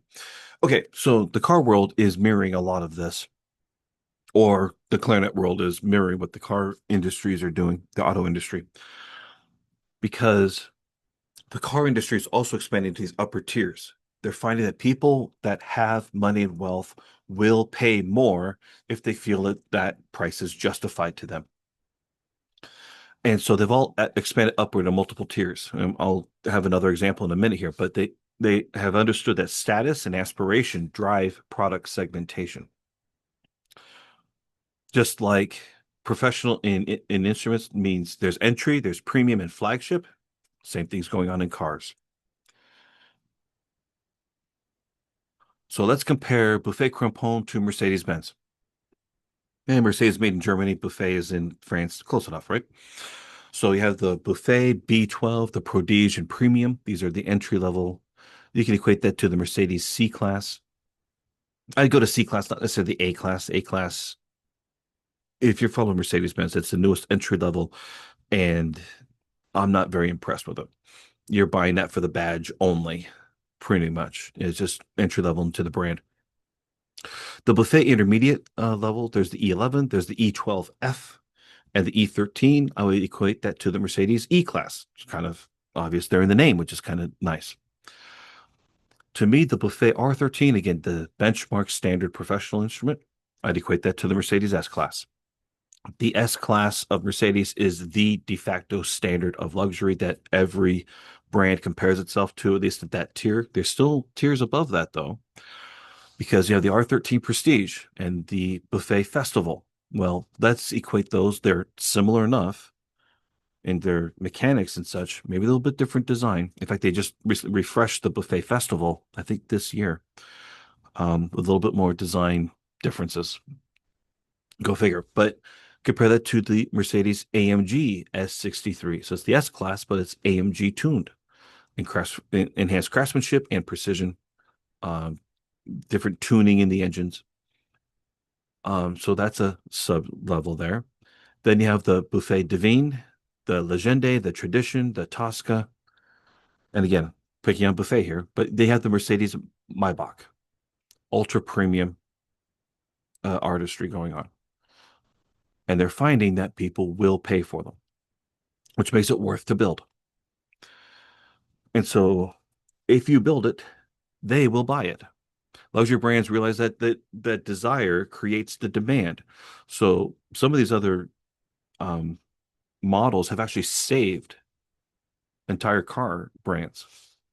Was it the Panamera? I think the Panamera saved Porsche. In addition, you have the Lamborghini Urus. It's the second four-door Lamborghini. There was the LM002 that was a Hummer wannabe. But this one, the Lamborghini Urus, is very similar to an Audi. I forgot the model of it. I don't follow Audi all that much. But the Lamborghini Urus, it is a sports car in every sense of the word. 0 to 60, I don't know, was it 4.5? Maybe quicker. Maybe it's 3.7. I don't remember. The Bentley Bentayga, best-selling model that they have, is the SUVs. The Rolls-Royce Cullinan, I think they're doing like 10,000 of those a year. Don't quote me on that. Yeah, I just remember hearing that. It's like, wow, Mercedes or Rolls-Royce actually wants to sell cars. But people will buy them. They wanted the prestige in the SUV practicality format. So likewise, high-end clarinets, the Buffet Divine, the Legende, the Bacun Lumiere, etc., they were not created from necessity, artist need, but from aspiration. So the need, again, we're looking at need versus wants, right? The need drives entry-level models. Want drives their offering expansion. Want drives aspiration. What does this clarinet say about me? What does this car say about me? And is it about other people? Well, again, I was going to say I've got this Lexus, used Lexus LS 460, and I love this car. I am so content with it. It has all the comfort that I want. The only thing it's missing, there's a couple things missing that I would like because it's an older model. It's a 2008 model. It does not have blind side monitoring, so that's a safety feature. It does not have massaging seats. Oh darn! I mean, I have to pay attention like I always have, and I don't have to massage. Okay, I still have heated and cooled seats. It's very comfortable. My 0 to 60, I think, is 5.5, which is just fine. I've got all the power. This car has 380 horsepower, rear wheel drive, V8 engine, naturally aspirated. And when I compare it to a car I used to want, which is a Mercedes S600, the S600 in the mid 90s was a V12 engine. I think it was a 5 liter, maybe it was a 6 liter. V12 engine, 389 horsepower, and far less fuel economy. Well, I have 380 horsepower, similar performance, far greater reliability. So I've got what I want. I am so content now. And I think contentment really is where we all want to be in life with everything we do. So the psychological parallels. Automotive, your core need, you need reliable, comfortable transportation. In the clarinet, you need accurate, responsive performance. You need it to be able to perform. For the automotive, you have the luxury expansion, the high-end trims, bespoke interiors. And by the way, there's some brands that have a full custom array of what you can do. If I understand, Rolls-Royce does not make the same car twice unless you order it twice. Every car is bespoke. Every car is boutique. Every car is, um, one of a kind. Now, the clarinet, maybe not quite that much customization, but they also have premium materials in the hand finishing, other options. Now, there's emotional positioning with automotive. It's performance meets prestige. Emotional sound meets soul. Consumer motivation, you have identity, reward, and belonging. And for the client, artistry, pride, and self-expression. In both cases, consumers buy not only performance, but identity. That's the interesting thing. That's the behavioral finance part behind all of this. It's very interesting. So my question to you is, do you know why you buy what you buy? What does it say about you to yourself, let alone to others? And what belief do you want to reinforce back to yourself? So Dave Ramsey is wrong again. He believes other people buy expensive things to impress other people. Have you met other people? I'm just saying that's probably not the reason. Our purchases say something about us and reinforce an identity back to us about how we perceive ourselves or perhaps how we want others to perceive us too. So now here's an interesting thing though. I've been focusing on the big brands, right? And the main big brands these days are Buffet Crampon, Yamaha, Selmer Paris, and Bakun. Bakun's the newest one on the market over the past 15 years or so. What if we bought our student an off brand? You're like, wait a minute, what's an off brand? Let's go through this. First of all, I start off with this. First is awareness. Does a fish know it's even in water? Remember, a fish is born in water, right? Does it even know it's wet? So if you're going to be a music major of some kind, you probably know about the most popular brands about your instrument. So this part doesn't really apply for non-music majors who might be happy playing anything as long as they don't feel limited. As soon as you feel limited, all bets are off once you start shopping for new equipment. Even if you're just window shopping or not window shop, we call it browsing, right? Because you're usually doing it on your browser. The aspiring clarinet's dilemma. Some will figure out to start off with what they can afford. And again, I'm talking about new instruments. I'm not talking about used. Used is also a very good option as long as you know what you're getting. And if you need to return it, you can. It all depends. But there's a couple of models that are out there that are newer, that are priced competitively. Now, I'm not going to say anything negative about them because I haven't played them. But Copeland, he has his website, betterclarinets.com. Again, it's not a commercial for them. I'm just saying you can take a look at their site. In fact, I might go there in a moment. Sirio, it's an interesting name, but apparently it comes from their tagline. When you want to get serious, get Sirio. It's a play on words. That's from Lisa's Clarinet Shop, which is actually a great website. Great marketing website, I'll tell you that. But there's other boutique and intermediate models. Here's what's interesting. If your choice is purely budget based, it can create a someday mindset and reinforce current insecurities.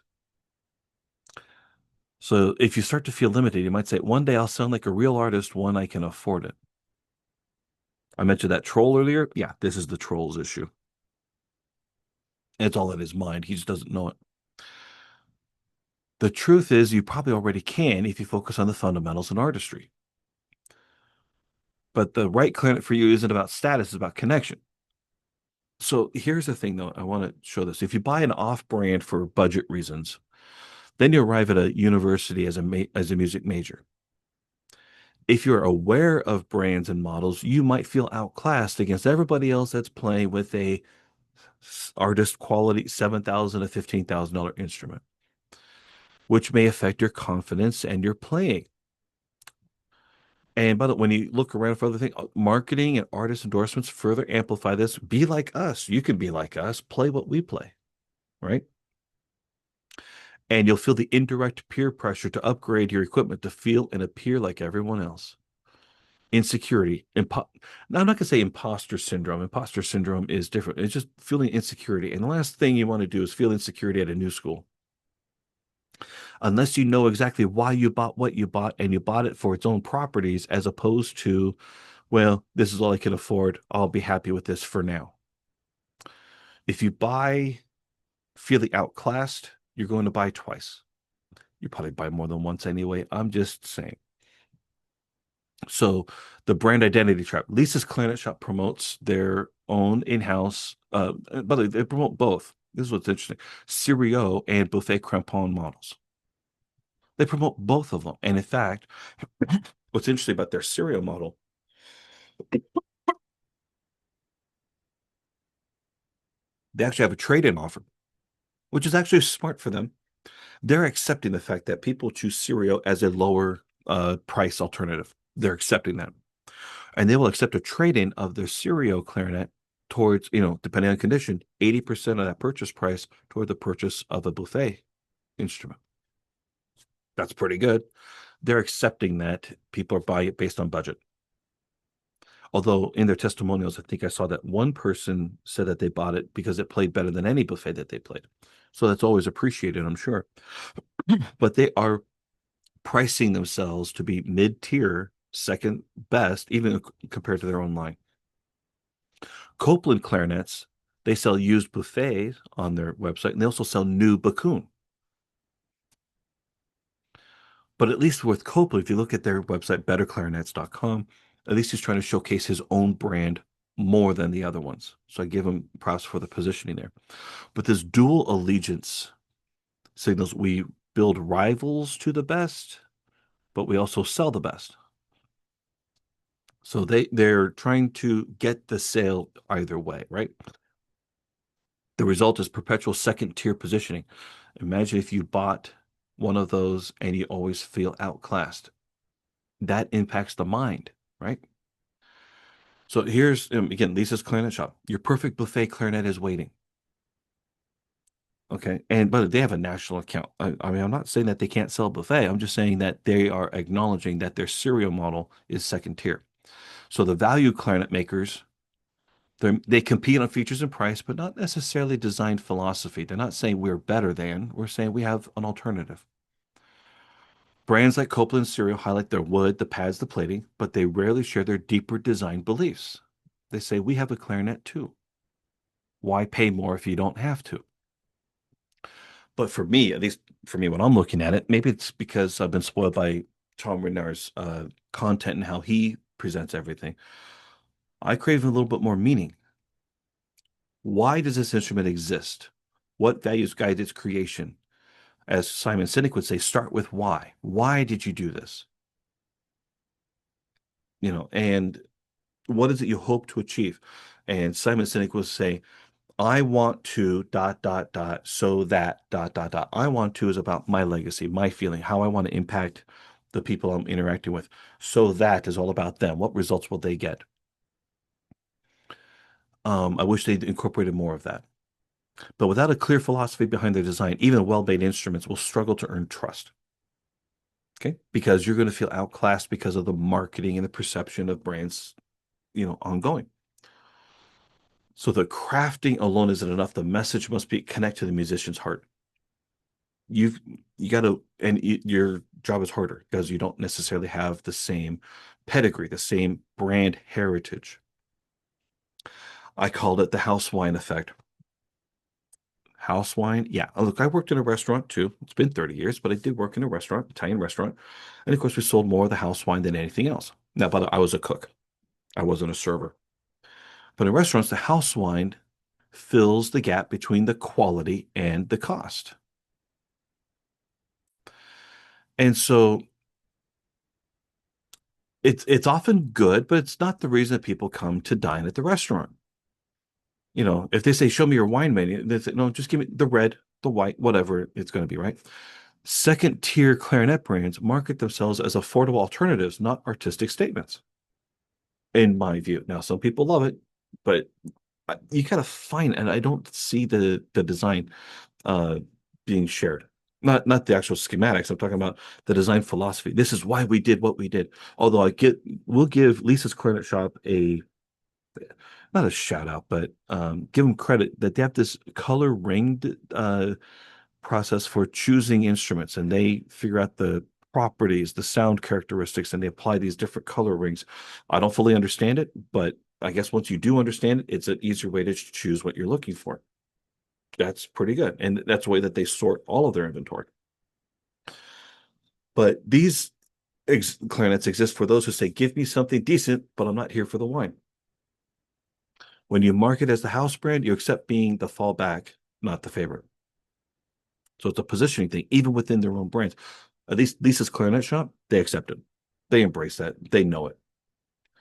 Uh, for better clarinets, they're trying to showcase that they are just as good, but they also have these other ones. So it depends. Okay. So you got to skip the menu. True artistry doesn't compete on price or placement. To move beyond the house brand status, a maker must have a belief system, not just a price point. I already talked about that with Simon Sinek. Buffet sells legacy. Bakun sells innovation. Ridenour sells acoustic design and professional reputation. Tom Ridenour's name is literally on each instrument, and it's about his reputation. It's about his pedigree. You're buying his artistry. That's what he's selling. Now, you got to believe in that. That's a part of it. Okay. Now, the future belongs to brands that define why they exist, not just what they cost. Okay. And I'm talking about especially newer brands. The the was it the legacy brands? They've been around for a long time. Now, they might have to reinvent themselves every once in a while, but they've been around. They don't have to justify why they create anything. The newer brands do. Why should I buy your lower cost brand compared to a higher cost brand, assuming that money is not the issue? So a clarinet with a philosophy becomes a movement, not a menu option. So I'm going to share with you, for me, the opposite of the insecurity loop is identity, status, and reaffirmation. So again, some players gravitate to prestige instruments. The premium instrument increases perceived artistic legitimacy. It fuels you psychologically. It's all in the mind, but it fuels you. That's not negated. Only what the greats play feels like joining the professional artist class. The brand becomes a form of identity validation each time you pick it up and play. The case, the logo, the plating, the ornamentation all serve as status signals. And you're playing the instrument, it tells a story. I belong, I'm one of them. That's the cycle. It might be a cycle like drugs. I'm just saying, be aware. And you try to wean yourself off. It depends on where you're at. So it's the emotional feedback loop. Fine craftsmanship generally inspires better performance. There's comfort, resonance, beauty, build confidence and joy. That emotional lift enhances your tone and your expressiveness. The instrument becomes a conduit for inspiration, not just sound, because it feeds back into you. The emotional reward, the confidence rises not just in tone, but in identity. Artistic self-image feels affirmed. The player experiences identity elevation, not just tonal improvement. The real upgrade isn't always in sound, but it's who the player believes they are when they hold the instrument. That's what you're paying $10,000 for. Is it worth it? Just be aware that's what's happening. The Stradivarius effect. Okay. And I've got a video I'll be linking down below about this that Tom Ridenour shared a few years ago, what violinists have figured out. What violinists experience that playing a Stradivarius often produces an emotional and psychological elevation. Not only because of tone, but because of legend, mystique, and status. Remember, Stradivarius violins are selling for what, 8 figures? And that first figure is not a 1. The player feels closer to greatness simply by touching the instrument associated with the history's finest musicians. The paradox is that modern violins, crafted with advanced materials and precision, can match or surpass Stradivarius instruments acoustically. It's a mind game. Blind listening tests show that there's no significant tonal advantage. Yet the emotional experience of playing a Stradivarius remains undeniably powerful. So what are you paying for? Paying for the mental stuff. The value isn't only in the sound of the instrument, it's in what the instrument makes the musician believe about themselves. But again, I ask at what cost? The Stradivarius effect is real, but it is expensive. I said 8 figures. And usually these are at auction, hopefully for charity purposes. Usually I think they are. You gotta have extreme care, security, and insurance requirements. Yeah, security.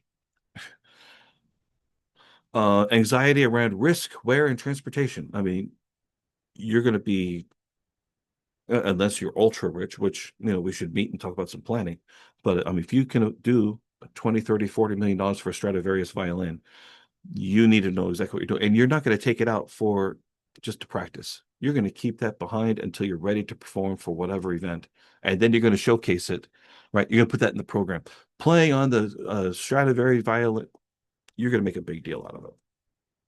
But yet, modern violins, modern clarinets, they offer equal or better tuning, equal or better consistency, equal or better projection, dramatically lower financial burden, dramatically lower psychological burden. You just have to know why you're buying what you're buying. Are you paying for better performance or for the feeling of being closer to perceived greatness? Is it worth it? The manufacturers know this. Now, again, I'm not going to say that this is malicious. This is not an evil intent.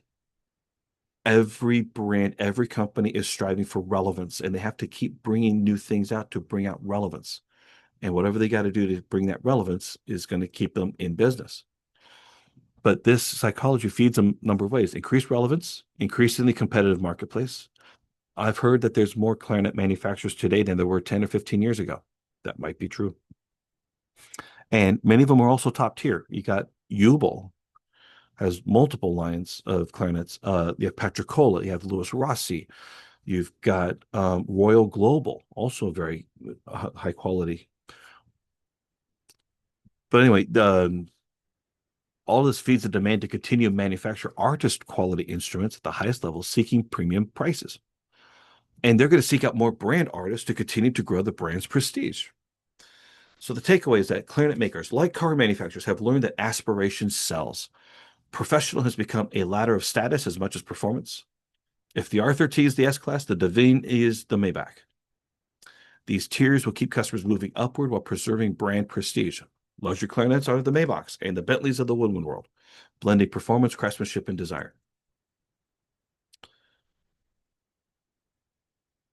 Is it worth the difference? We already talked about the math before. Are you getting an additional $6,300 worth of craftsmanship, design, and material improvement, or is this in your mind? How would a non-playing parent know the difference? That's what's interesting. And again, I'm looking at the parent that is striving to do the best they can, and they want to set up their student for the greatest amount of success, but you don't want to pay that much out of pocket. I mean, this stuff can get really expensive. And we're not just talking about the initial cost, we're talking about the long-term wealth accumulation cost. So I found an exit ramp. This is the part you're going to wonder, okay, Dave, here is this the sales pitch? Well, they didn't sponsor this, but in a way, maybe. I think there's another way to consider. So what if we could change our paradigms completely? What if we could just admire other instruments, but be so content with what we have and with what we can produce with what we have, we save thousands, even tens of thousands of dollars. Okay, I'm just saying. For 100 years, clarinets have been evaluated by traditional criteria. Grenadilla wood is the gold standard. Nickel versus silver plating. Inserted tone holes versus integrated tone holes. Then you have the case style. We already talked about cases. The belief that wood equals professional. Traditional design looks at how does it look, how does it sound, how does it feel, and especially what do the great players use. They're not wrong, but they create a narrow vertical of comparison, and the decision making all leads to the same menu of choices. What if we choose differently? We have to think differently to choose differently. What if the paradigm shifted from tradition to design excellence? Instead of evaluating clarinets by wood species, again, was Impingo? Well, Grenadilla. Then you also have boxwood. That's been around for a long time. Very rare to use. Mopane. cocobolo, rosewood. There's a lot of different woods. The plating, silver versus nickel, or even gold plating. Engraving. What if we did that? What if we value acoustical engineering, material science, stability, consistency, and resonance, precision tolerances, intonation across temperature and humidity, mechanical fluidity under real performance pressure? What if the best clarinet isn't the most traditional, but the most intelligently designed? The vertical of thinking shifts the question from what do the prestigious players use to what instrument performs at the highest level for me. It's a different way of thinking, but you have to have a different way of thinking to have that contentment. So I did that. It's a different vertical of thinking. I chose a Ridenour hard rubber clarinet. Plays me in a completely different category entirely. I love how it plays, and there's very little to no competition for hard rubber clarinets at the highest end. There are some that do produce hard rubber. Kessler and Sons does have a hard rubber student clarinet. They also have I'll call it an intermediate wood clarinet. Soliste, I think that's the brand name that they use. But here's the thing: I'm not comparing horizontally brand to brand or even wood to wood. My vertical is design and performance. It shifts from image to evidence, from prestige to precision. My confidence comes from the acoustical design, not brand cult approval. Okay, that was a little bit of a dig, but at least I recognize it. Because when you escape that circle of mentality, that cycle of thinking, and you think differently, you start looking at them a little bit differently. And in a way, a cult might be appropriate. It depends on, well, how open-minded they are.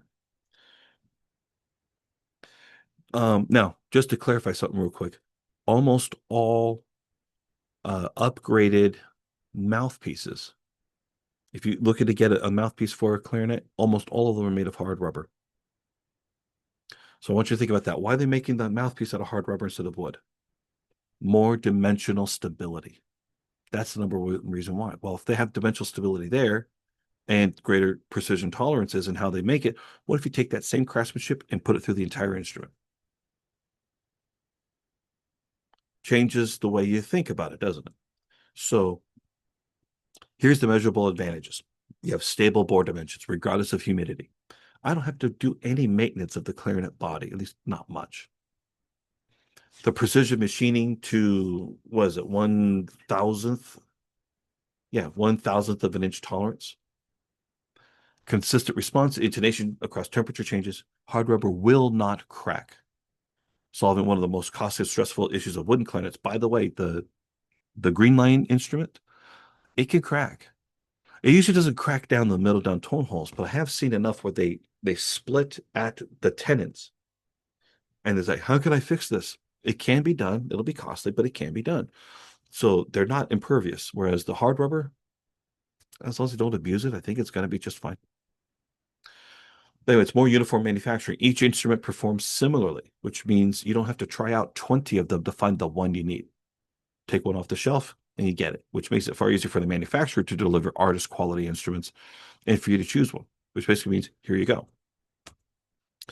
Now, there's quicker response, even more even blowing resistance compared to grenadine wood, particularly between upper and lower joints, because the two joints come from two different pieces of wood. It's not from the same tree.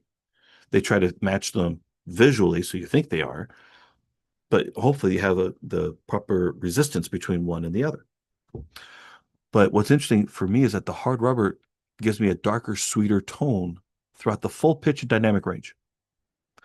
Tom compares it to rosewood for tone quality, and it's less harsh in the upper altissimo register. And by the throat tones are more, they're not thin. I listened to other recordings just the other day. I listened to a recording and I could hear, like, you can hear it get a little thin in those throat tones. I'm like, I don't have that. They're rich and full. It's interesting. Colors, their tone stability, tone remains consistent under changing conditions. Designed with the artistic player in mind, providing the player with the fully satisfying, effortless artistic experience second to none. But you have to know that you're putting the playing experience above the visual, form versus substance. You got to look for the substance out of it. Now, hard rubber is not a budget material. I mentioned Brad Bain earlier. He's one of the most respected premium clarinet craftsmen, and he produces mouthpieces. If you go to his website, clarinet mouthpiece, I think it's mouthpiece or mouthpieces.com, you'll see one. He has a couple of them. They're $1,200 for the mouthpiece. I mean, insane. But he does. He can justify it. I'm hoping he helps me play the instrument itself. I want to try one for my own curiosity. Barrels, he makes his own. He has a standard of different lengths, and he has an adjustable hard rubber barrel. All this made of hard rubber. Bells, he has a hard rubber ligature. I think it's hard rubber. That or it's an acoustic polymer. I don't remember which one. All this is hard rubber, not wood. And it's not because it's cheaper. It's dimensionally stable. Material consistency, predictable resonance, superior tonal refinement. The highest priced mouthpieces and accessories in the clarinet world aren't wood, they're hard rubber. What if you had the entire clarinet made out of the same stuff? So again, nearly all upgrade quality mouthpieces, including Van Doren, Bain, D'Addario, they even have a swirl. I'll talk about that in my equipment video. Hawkins, Bradford, many others, they're made of hard rubber, not wood. Superior control of internal geometry, greater dimensional stability, more predictable resonance and response. No one calls a $1,200 hard rubber mouthpiece a budget item. You just don't. Anything under $100 is a budget item. So this is the real question. If hard rubber is trusted for the most acoustic sensitive part of the clarinet, what if an entire clarinet were made from it using superior acoustical design? What does Tom know that the rest of the clarinet world has not yet necessarily learned? So he wrote that, and by this is the obvious part, great equipment will not fix what's broken. If you stink as a player, the new equipment is not necessarily going to fix it. You might feel better about it and then get better. Remember that cycle of insecurity? You might say, well, this didn't work for me. Oh, I'll buy that one. Oh, I'm feeling better. It's all mental. It's all mental. So Ridenour once wrote on the article, you picked it, you play it. But once the clarinetist understands and learns to apply correct tone production, their habits with consistency, they're in position of the valid criteria by which they can judge the equipment securely and objectively. It's always the playing mechanics that judge the validity and worth of equipment, not vice versa. So equipment will not fix what's broken. So the equipment is always perceived through the filter of one's playing habits, how you're playing, your playing mechanics, your embouchure, your everything else. The more perfect your playing mechanics become, the clearer and more objective your perception of the equipment will be.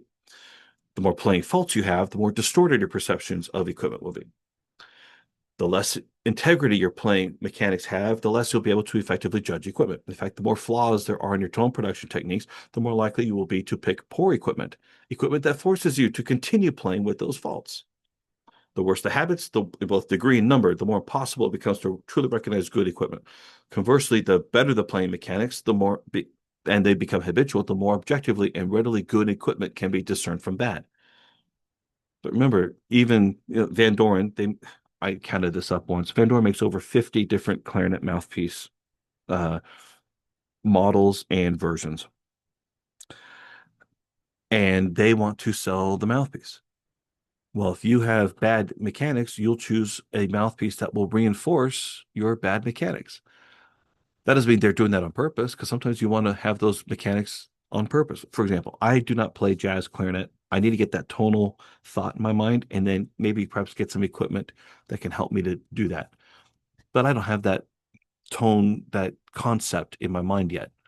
And until I do, yeah, it will not help me to try to find a whole bunch of material or a bunch of equipment that's not going to work because I don't have the tonal concept. It starts here. Now, I already compared Buffet to Mercedes-Benz. I'm going to compare Ridenour to Lexus. Hey, I can. My video.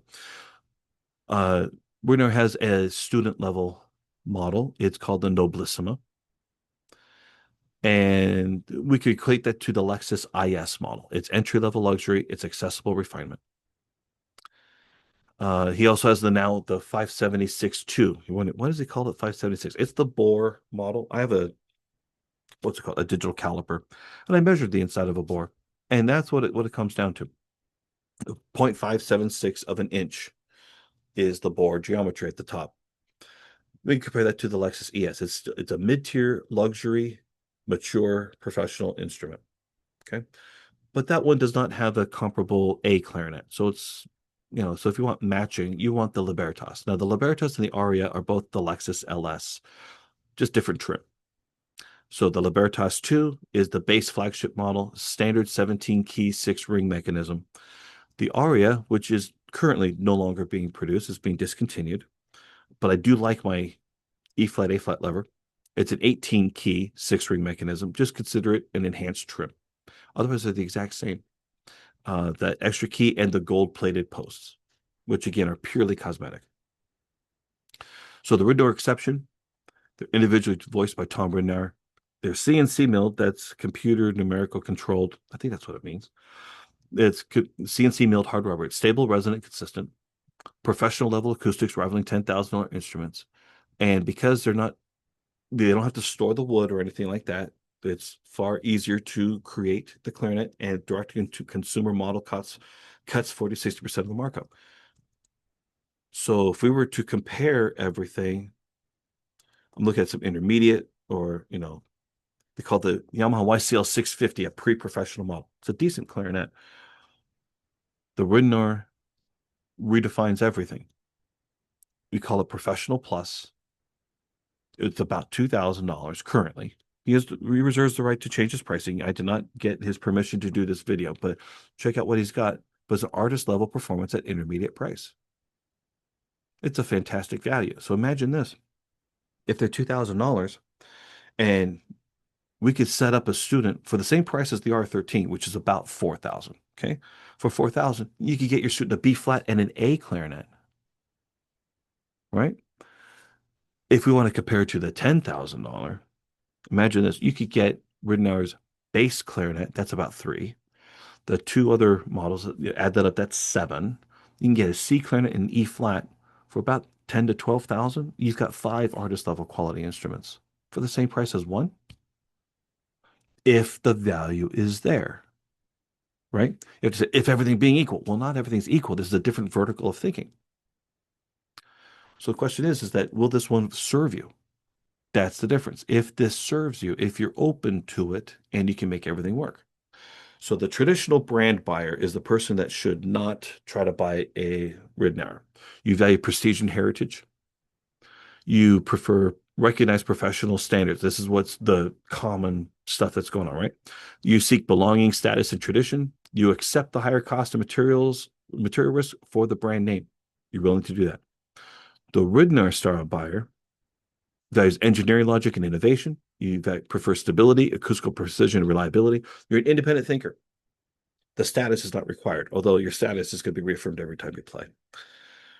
You're seeking maximum performance and value without the hype. Neither choice is wrong, just one will realign with who you are better than the other. So again, how does our buying reinforce our identity? We choose brands that confirm who we believe we are. Traditional brands affirm belonging, status, and musical identity. Independent choices affirm confidence, autonomy, and self-direction. As long as you chose them for the artist reasons, not the budget reason. So your purchase becomes a part of your personal narrative. It shapes how you see yourself, how others see you, at least how you think others people see you. Feeling in the club can be validating, but limiting. But if you choose differently, you're choosing a different vertical of how you're making your decision, it can be liberating and empowering. Identity has always been reaffirmed. Every purchase says something. So, and I'm going to put this in it because I have a psychology. I never want to be underestimated. Identity, credibility, the fear of being underestimated. I've talked about this. High-performing individuals carry a deep instinct. I don't want to be underestimated. This does drive decisions, both personal, professional life, and our personal pursuits, including our equipment. So when our identity is tied to excellence, we want our tools, our appearance, and our presentation to match our standards. High-quality instrument in a low-tier case created an identity dissonance. That's why I needed to change up my identity on my case. My equipment didn't reflect who I am. Now, some will seek status guaranteeing purchases. I'm going to make sure I can dominate. I'm going to buy that $15,000 Corrado Guffredi carbon clarinet. I'm going to do it to eliminate doubt, comparison, and dismissal. It's a high price. Do you know why you're buying what you're buying? Be aware of it. You're overcompensating, right? True confidence arises when choices are based on design, craftsmanship, and substance, not external validation. Understanding the psychology helps us recognize when we are protecting credibility versus chasing approval. And this insight parallels financial behavior. Purchases often reflect identity protection, not need. So when you buy with clarity instead of fear, you stop needing to prove anything to anyone. And if this tends to describe you in various areas of your life, I hope you find prudent ways to deal with it in a very cost-effective manner. I upgraded my case for $20 to just get that stupid logo on there. Why do I call it stupid? Because it didn't matter, but it did. Why? I couldn't let it go. At least for $20, I took care of it. Nominal price. Better than trying to buy a $500 case to try to deal with it. It's just in my head. I know that. I'm just saying I'm not immune. So here's the thing. I'm not saying what to buy, not to buy what you like. This is a poem. I'm in the insurance financial services business. This poem's called Invest the Difference. Eat ham without eggs and invest the difference. Have your children quit school at 16 and invest the difference. Get rid of your kids. Take in boarders and invest the difference. Don't dress for success. Buy cheap clothes and invest the difference. Sell your car. Buy a moped and invest the difference. Sell your home. Move to the slums and invest the difference. Stop taking showers. Walk in the rain and invest the difference. Stop reading. Ask your friends what's going on. Invest the difference. Isn't that social media, though? Anyway, don't buy a radio. Hum and invest the difference. Cease planning. Ad lib and invest the difference. Don't vacation. Join the Army Reserve and invest the difference. Give lip service, not real service, and invest the difference. Don't pay taxes. Go to jail and invest the difference. Cancel your permanent insurance and invest the difference. It makes just as much sense. So here's the thing. If a high dollar purchase means more to you and you're going to get that value out of it, do so. Know why you buy what you buy. Is it more traditional emotional motivations or is it more intentional, rational motivations? Your motivations shape your decisions in clarinets and money and in life. Just being aware. Now, again, do not buy a Ridenour clarinet if, and I've got some links below on some stories on this that Tom has shared. You might be saying, wow, Dave, you make such a great point. This is a great commercial for Ridenour. Yeah, they didn't pay for this. I did this myself because I'm reconciling all this stuff in my head here. And again, I'm going to make a paper out of this. If you have a private instructor or other teacher or professor that won't even let you take the clarinet out of the case because it's not a name brand clarinet, don't buy a Ridenour. You're just going to put you and your student through some heartache. Even if your student likes it, your teacher won't let you keep it. Now, I had another thing that goes with that. Here's the thing that may or may not be a factor in that. Some teachers may have a reciprocal compensation arrangement, particularly if they're teaching in a music store. If a music store has practice rooms, right? Each of the practice rooms has a piano in there, and you meet with your private instructor for half hour, whatever they're doing.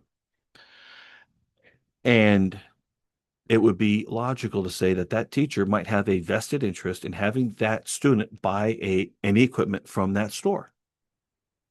It makes sense. And so that teacher might get annoyed that, oh, you spent less money and therefore you got a lesser instrument. And because of that, you cut out their commission. And they're like, oh, right. That could be an issue. I hope not. But if that's the case, the teacher should disclose that they have that reciprocal arrangement. It can affect their judgment, but it's not like they're going to steer you wrong. They're just going to steer you within the inventory that that store has. So keep that in mind. In my business in financial services, we call that a conflict of interest, and such things should be disclosed. But we're only talking about a clarinet. We're not talking about your life savings. So I don't know, but ethical considerations should be that if that is a situation, they should disclose that to you. Okay. Now, here's the second part. If you're not prepared to explain to any technician that, yes, this clarinet is made in China. Now, I had this happen a couple of times. They're like, oh, no, what did you do? They got that look on their face. And I'm linking a video below that Earspasm. Michael Lowenstern had an a red clarinet and a yellow clarinet that he bought off of Amazon to his tech to check it out. So you can understand where the technicians are coming from. Once you say the instrument's made in China, like, oh no, what did you do? Like, no, no, no, no, no. You have to explain who designed it. Tom Ridenour, who designed clarinets for LeBlanc Corporation in the 90s, designed this clarinet. Okay. Most repair techs who have had experience with what we call ISOs, instrument shaped objects, no competent tech will have any trouble working on your clarinet. I've taken my clarinet apart many, many times, put it back together, no problem. Okay. You're not going to have any issues there. And the tonal quality properties are all great. So you don't have to worry about that. Do not buy Ridenour clarinet if you plan on selling it. There's a listing right now on eBay. If they would just clean it up a little bit, they call it a Ridenour composite clarinet. In fact, it's local here. It's here in Riverside, California. They're trying to sell for $600. It's been listed for over 2 years. But if they would just clean it up a little bit, like there's some dirt on the bell or something. It's smudged. So they just clean it up, they'd be fine. But no, it's been listed for 2 years. Unless people know what to look for buying this clarinet secondhand, you're gonna have a harder time. The easier instruments to sell secondhand are the bigger name brands. If you're an elitist, if you will never feel satisfied unless you pay top dollar, regardless of material properties, don't buy Ridenour. That won't feed that need. It's an emotional need, needs to be fed or directed elsewhere. And if you believe that price always equates to quality, don't buy a Ridenour. That might change you, might not. But if you always believe that, you're not going to think, oh, $2,000 for a clarinet, that's going to solve my artistry things. No, you won't be happy with that. You'll need to spend at least 5,000 because your ego requires that of you. So again, was this an ad? No, this is not sponsored by anybody. This is more of an analysis. What drives financial, artistic decisions? And I'm not saying everyone should go out and buy a Ridenour clarinet. I am saying if you are looking for a clarinet, it should be on your radar. Check it out. That is it. That has been a long presentation. I appreciate everybody. If you stuck around for all this time, thank you. You must be a clarinet nerd like me and kind of curious as to how people make their decisions. Um, I just want people to be better off for making good quality decisions and knowing why they buy what they buy. That was the whole main message of this whole thing. And maybe you got something out of it. Maybe you did some introspection of why things are important to you. Why do we spend the money on golf clubs? In golf. No, I've never played. I haven't even swung a golf club in at least 25 years. But with golf, it's like, would you rather have the golf club of the best players or the swing of the best players? Right? It's like, technique is more important than material, but material and equipment does play a part. Don't negate it. I think it's a 50-50 relationship. Maybe it's more, maybe it's 75-25. But for me, as I get better, I need my equipment to match. And as my equipment matches, then I get better. And then I'm like, well, maybe I can refine it. It's ongoing. But at least I know why I buy what I buy. I'm still curious about other stuff out there. I'm not saying I'm done with stuff, but as far as the clarinet, I think I'm done on the clarinet I have itself. Other equipment, I'm curious, but I'm so content with what I have. It's purely curiosity. It's not trying to solve any kind of um, imposter syndrome or any type of insecurity. It's more like I'm curious what that would do. I wonder what that would do. If I mix this with that, what would happen there? It's an interesting dynamic uh, journey of the mind. Thank you for staying with me. I'm going to create another couple more on my equipment. It's a presentation, and then I'll even take it into my case, show you everything I've got going on. Anyway, I hope that this has been helpful and informative in whatever areas of your life. Thank you for watching and listening. Make it a great day.